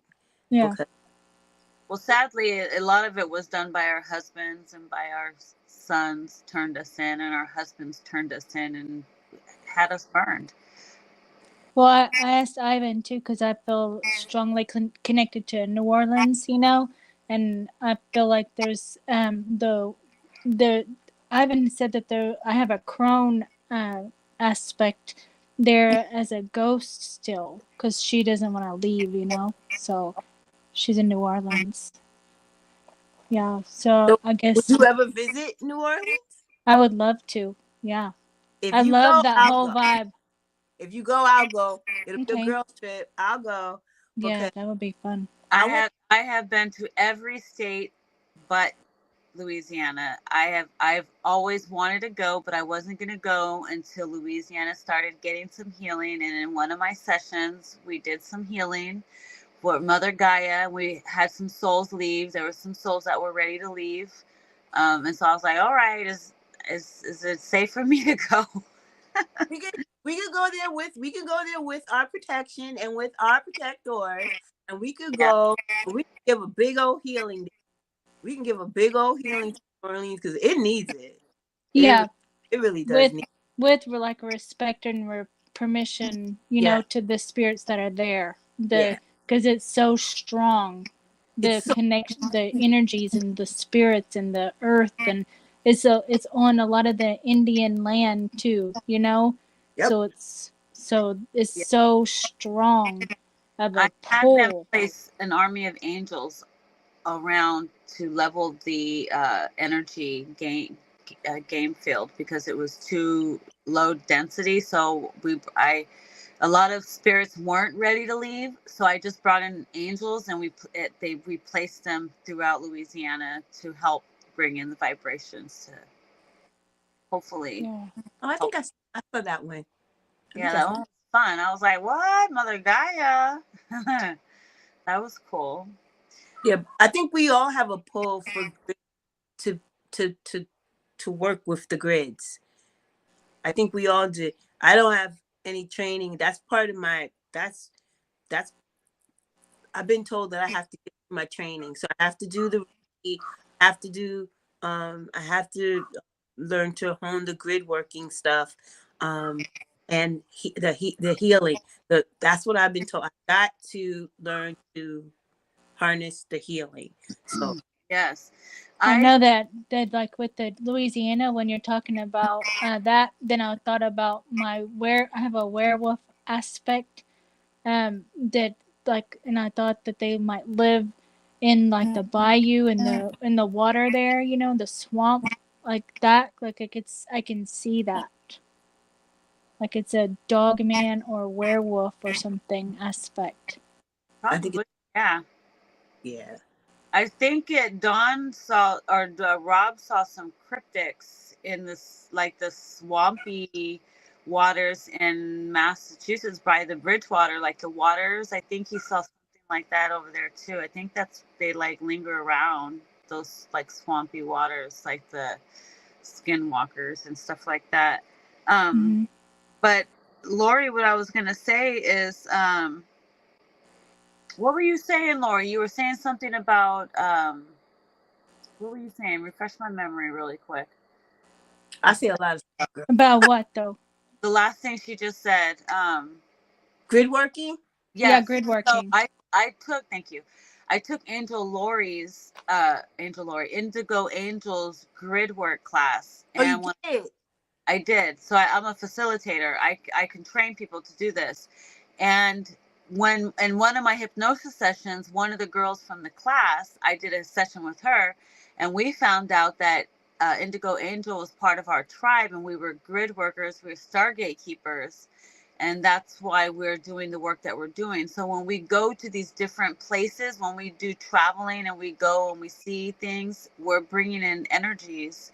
And when we do clearing. So I've been doing a lot of land clearing when I like Louisiana, and like when I do sessions with people at their houses, I'm always like, well, let's try to do some closing some portals and stuff like that. But with Rob too, I think we did that. But yeah, I'm certified and trained to teach a few things, but because it's just me, and I have my day job, it's kind of hard to, I have the material, I just haven't packaged it together. And when you guys find time to like 2 hours during the week, I can sit down with you guys and I can go over little by little of what the stuff is. And then, we I would can love that. learn together with, everybody's got their abilities. And I've taken a lot of these. I've been certified in a lot of things. I've taken almost every class Aurora offers, I've taken other classes, I've taken other stuff, but what I really like is the hypnotherapy. I love what I'm able to do through that. And I incorporate what I know. Like I've been Reiki certified before I did the aura. But I like doing it through the aura. I don't like the hands-on technique. I like the distance healing. That seems to work for me. The one time I did a live session with someone, I activated her light language, and she started singing in light language. And I was like, cool. I could do that. So I could only imagine what I could do in a live session with people, because I already see what I do through Zoom. So I'm teaching this. I can teach this. So I'm just, because we can rub our hands together, that activates your palm chakras, and then hold them out to the camera, and then we can all send healing out, with intention, like say this is our intention for this video, and make it just that, and then that's it, like do something like that.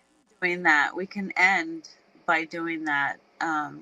So as we're going to do it, you guys can start just telling people like where they can find you. But I would like to say, when you clap your hands, they say like clap it 4 times. But when you clap your hands and you feel that tingling, you're waking up your hands. You're waking up your heart chakras, because you have 2 hearts and then you have one in each palm. And so when you rub your hands together, I don't know how you do it, Christy, but I go out and in, and I'm pulling in energy, and when I'm sending, like releasing, I go out that way. Do you do that? Do you go back or forth or anything like that when you're rubbing your hands?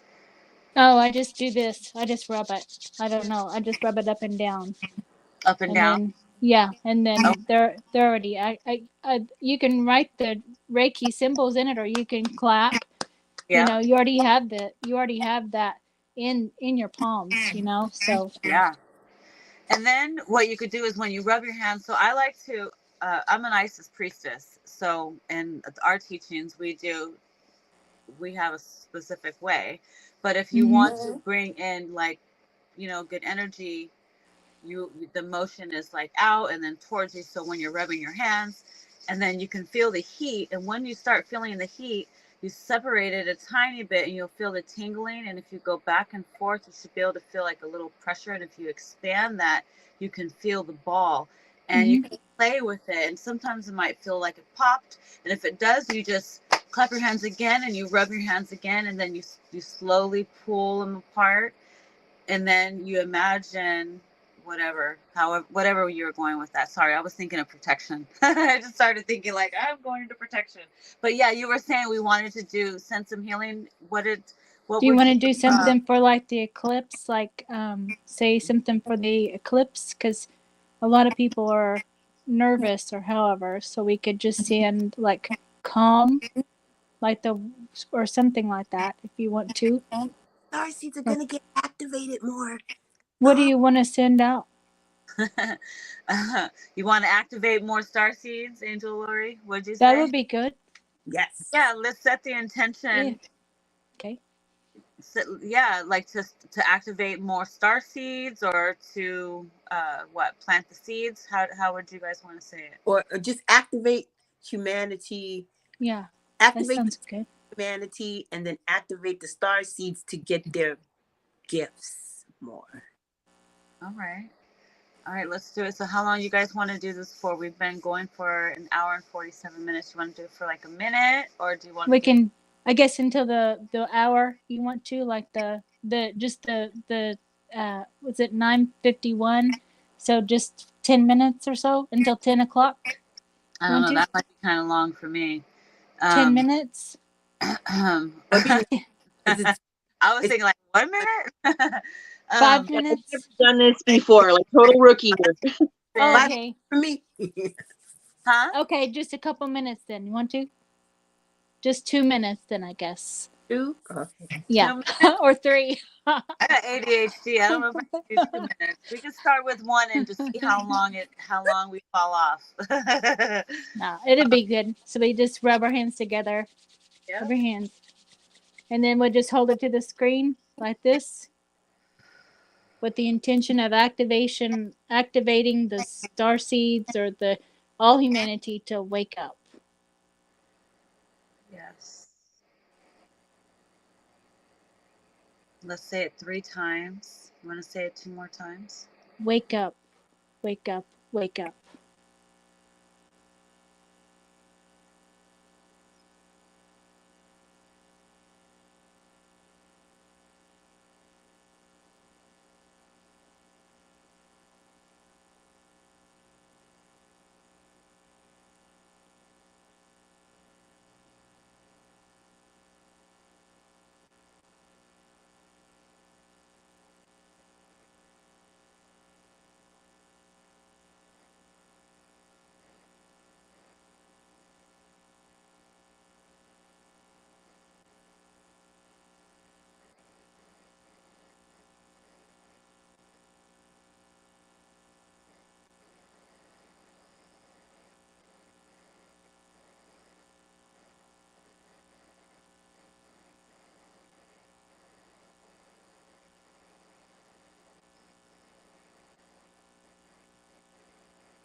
I think that's good, don't you?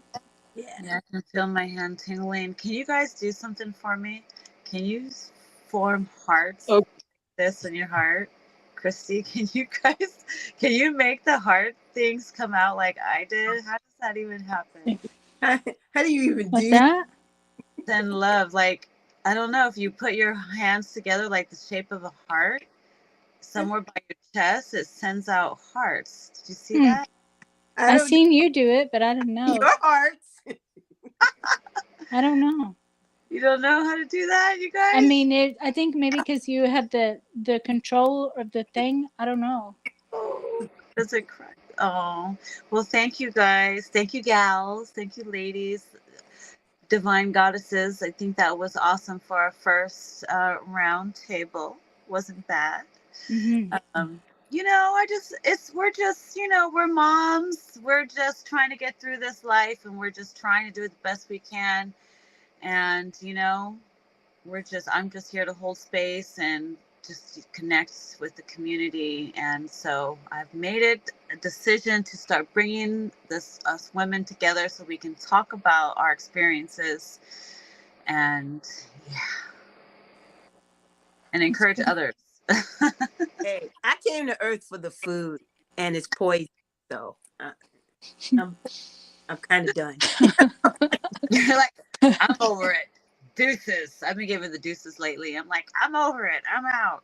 Do you guys want to give any plugs to where people can find you, where they can find your information or anything about you? Chrissy, you want to go first? We'll start this way and we'll end Yeah. this. You can find me on Facebook and then on YouTube.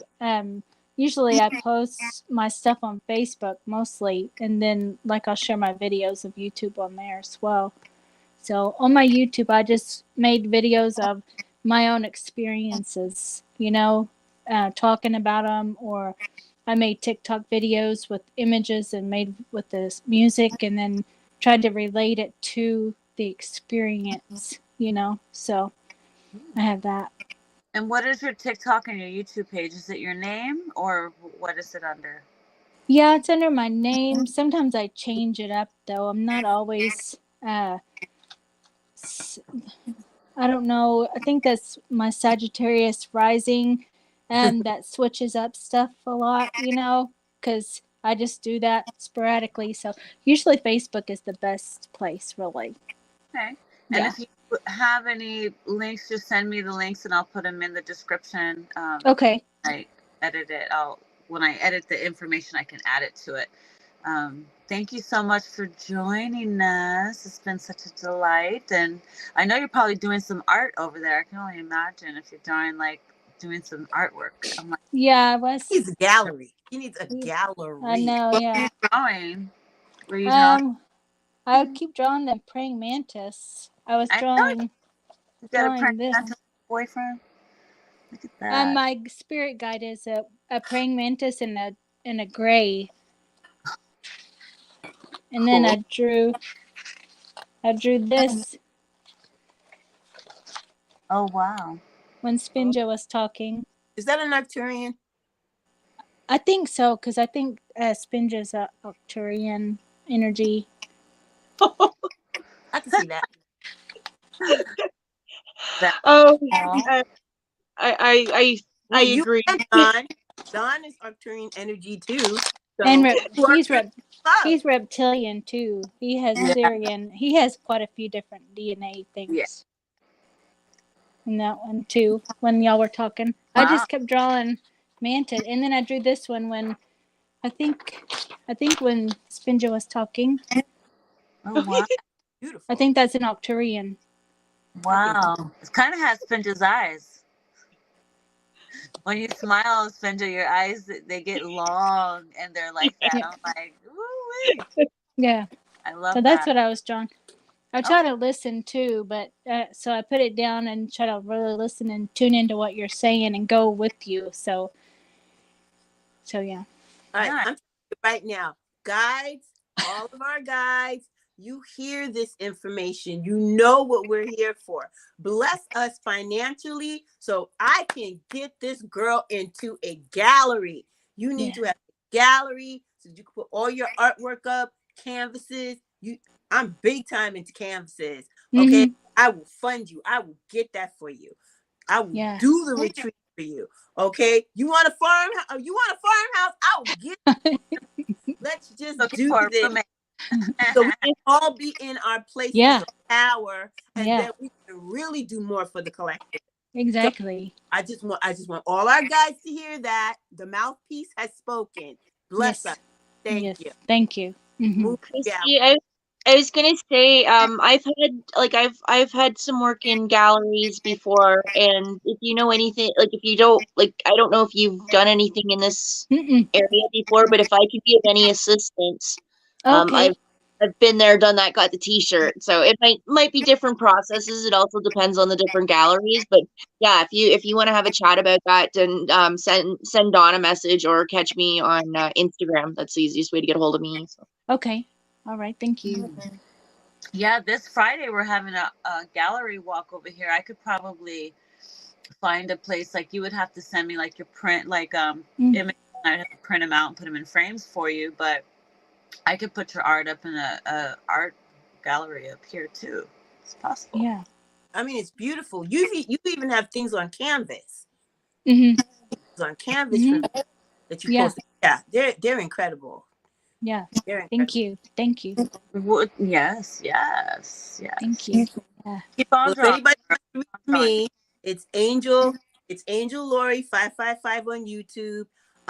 My Facebook, I keep it for family and friends. That's how it is. Family and friends. So if you're on my Facebook, you know I consider you family. Your family, Christy. Your family, Maya. Your family. Spinja, your family through Dawn, because I can't get to you. I need you to open up your own Facebook. You know what I'm saying? Yeah, that's a whole other story there. Why I'm on Facebook. So God, I can't shoot you the memes. I need to shoot you the memes, girl. you want Get on Instagram? Instagram. I am on Instagram. Oh, well, see, I'm on Instagram, but I'm not. On Instagram.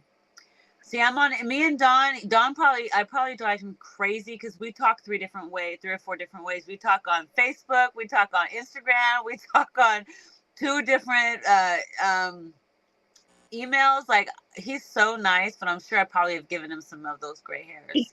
Probably like this girl, but he's so great. He has put all of this together. He is my he is the motivation. Him and Spinger are my motivation and inspiration to keep on just trying to do this and encourage other people to do this as well. Like we can do this, and then we can take our transcripts and write books later, and like it could just look at it like this. We're young right now, we're vibrant, but one day we're gonna be old.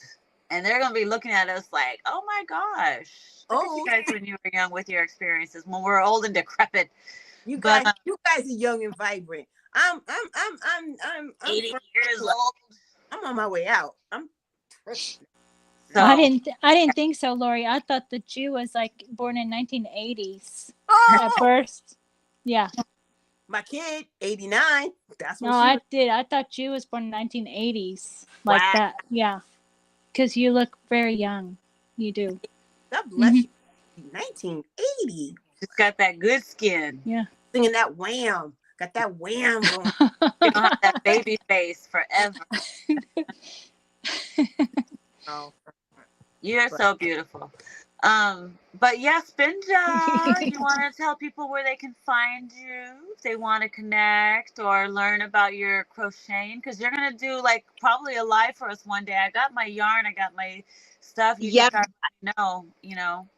Yeah, if you want to do your first lesson live, we can set that up, and yeah, we can do that, and invite anybody else if you want to do it live. That's yeah, that's something I think I'm gonna start cooking is patterns and lessons and maybe tutorials to go along with the patterns. That's something I've got going on in here. As far as where you can find me, like I mentioned, I am on Instagram. That is the best way to get a hold of me because I'm working quite a few hours these days, so my time's kind of limited. So I just keep it in one spot at the moment. I did finally take the plunge. I am on YouTube. I've started uploading Spinja's helpful hints, but we're gonna switch it over to Surviving with Spinja. Right now I've got a few videos on there. I baked a chocolate cake. I showed everybody how easy it is to churn butter, and so that's kind of the direction I'm going to be going in. So yeah, I'm on YouTube. I'm going to be firing up Rumble within the next little while, and it's inevitable going to have to get a website going, either like for myself. Don needs one. He's getting there, and so yeah, I'm gonna plug my other half too. He's March 4th Productions, and the 4th is for like the number 4 T8.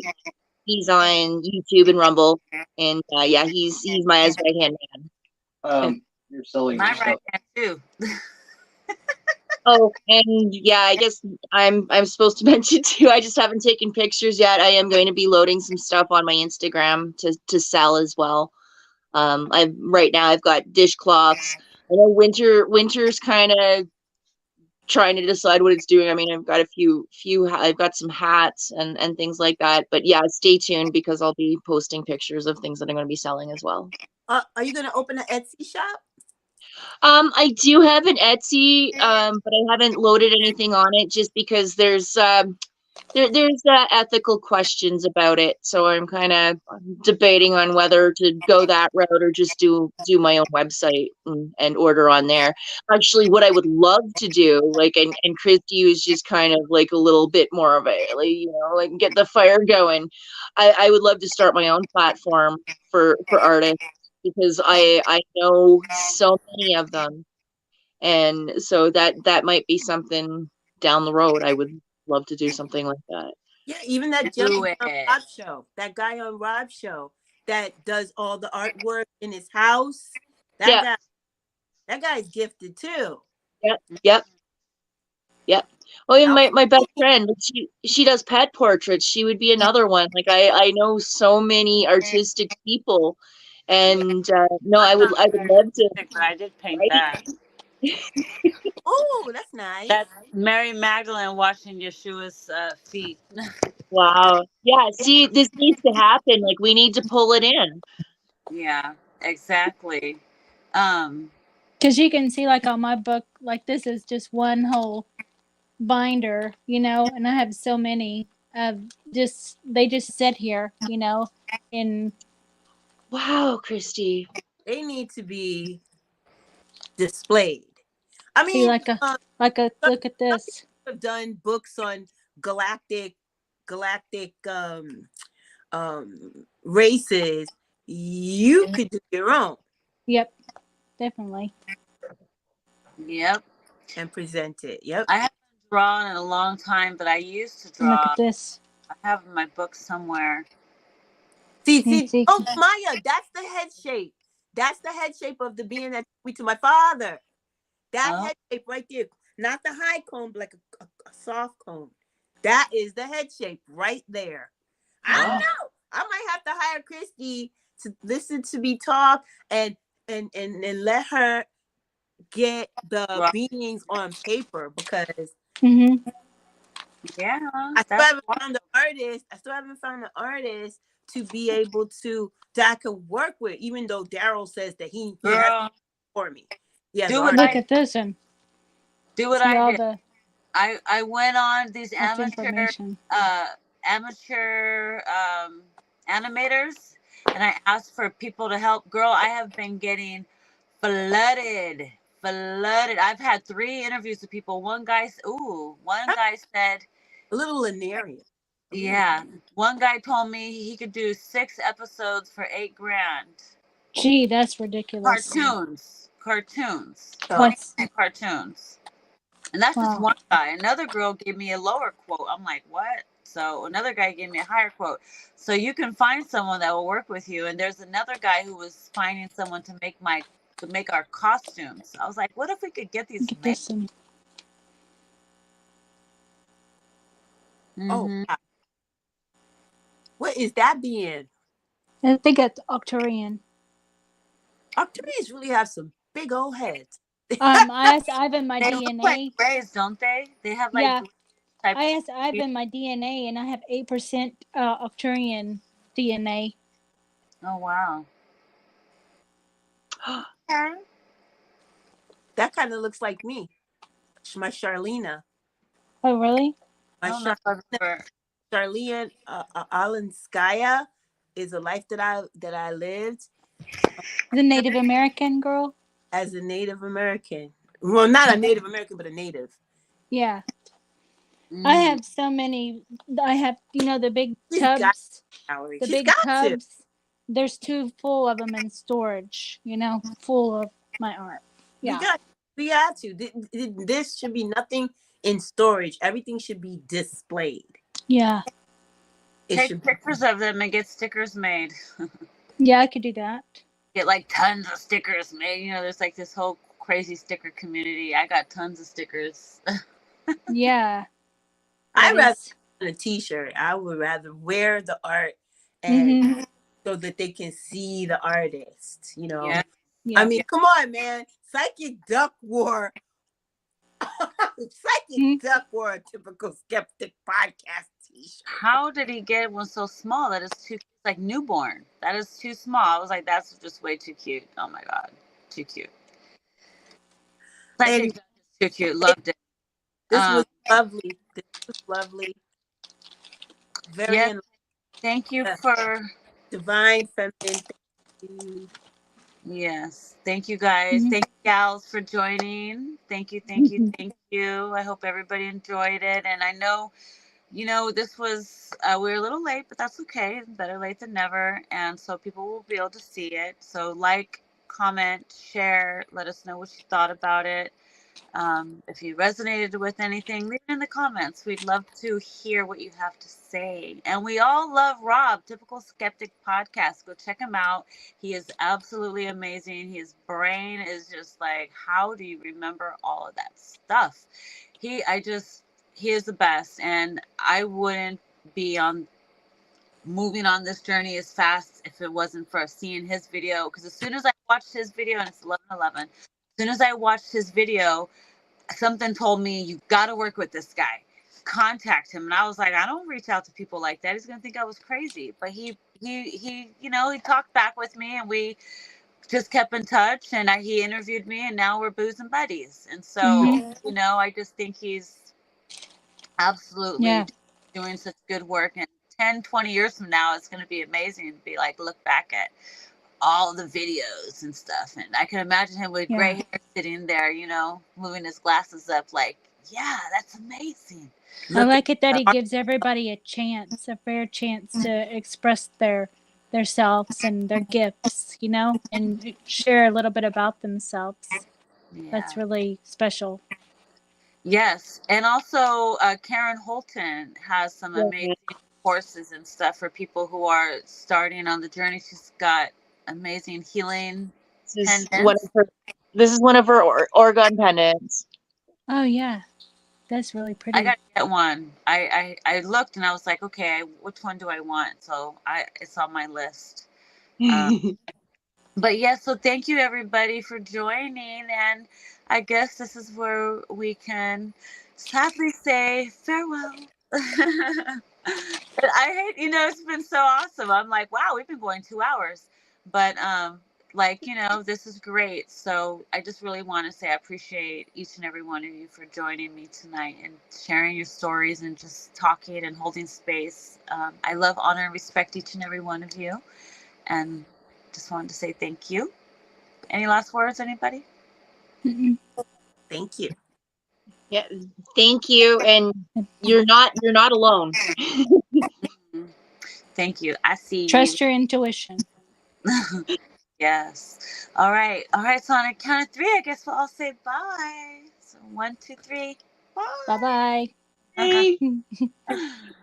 All right. Yay.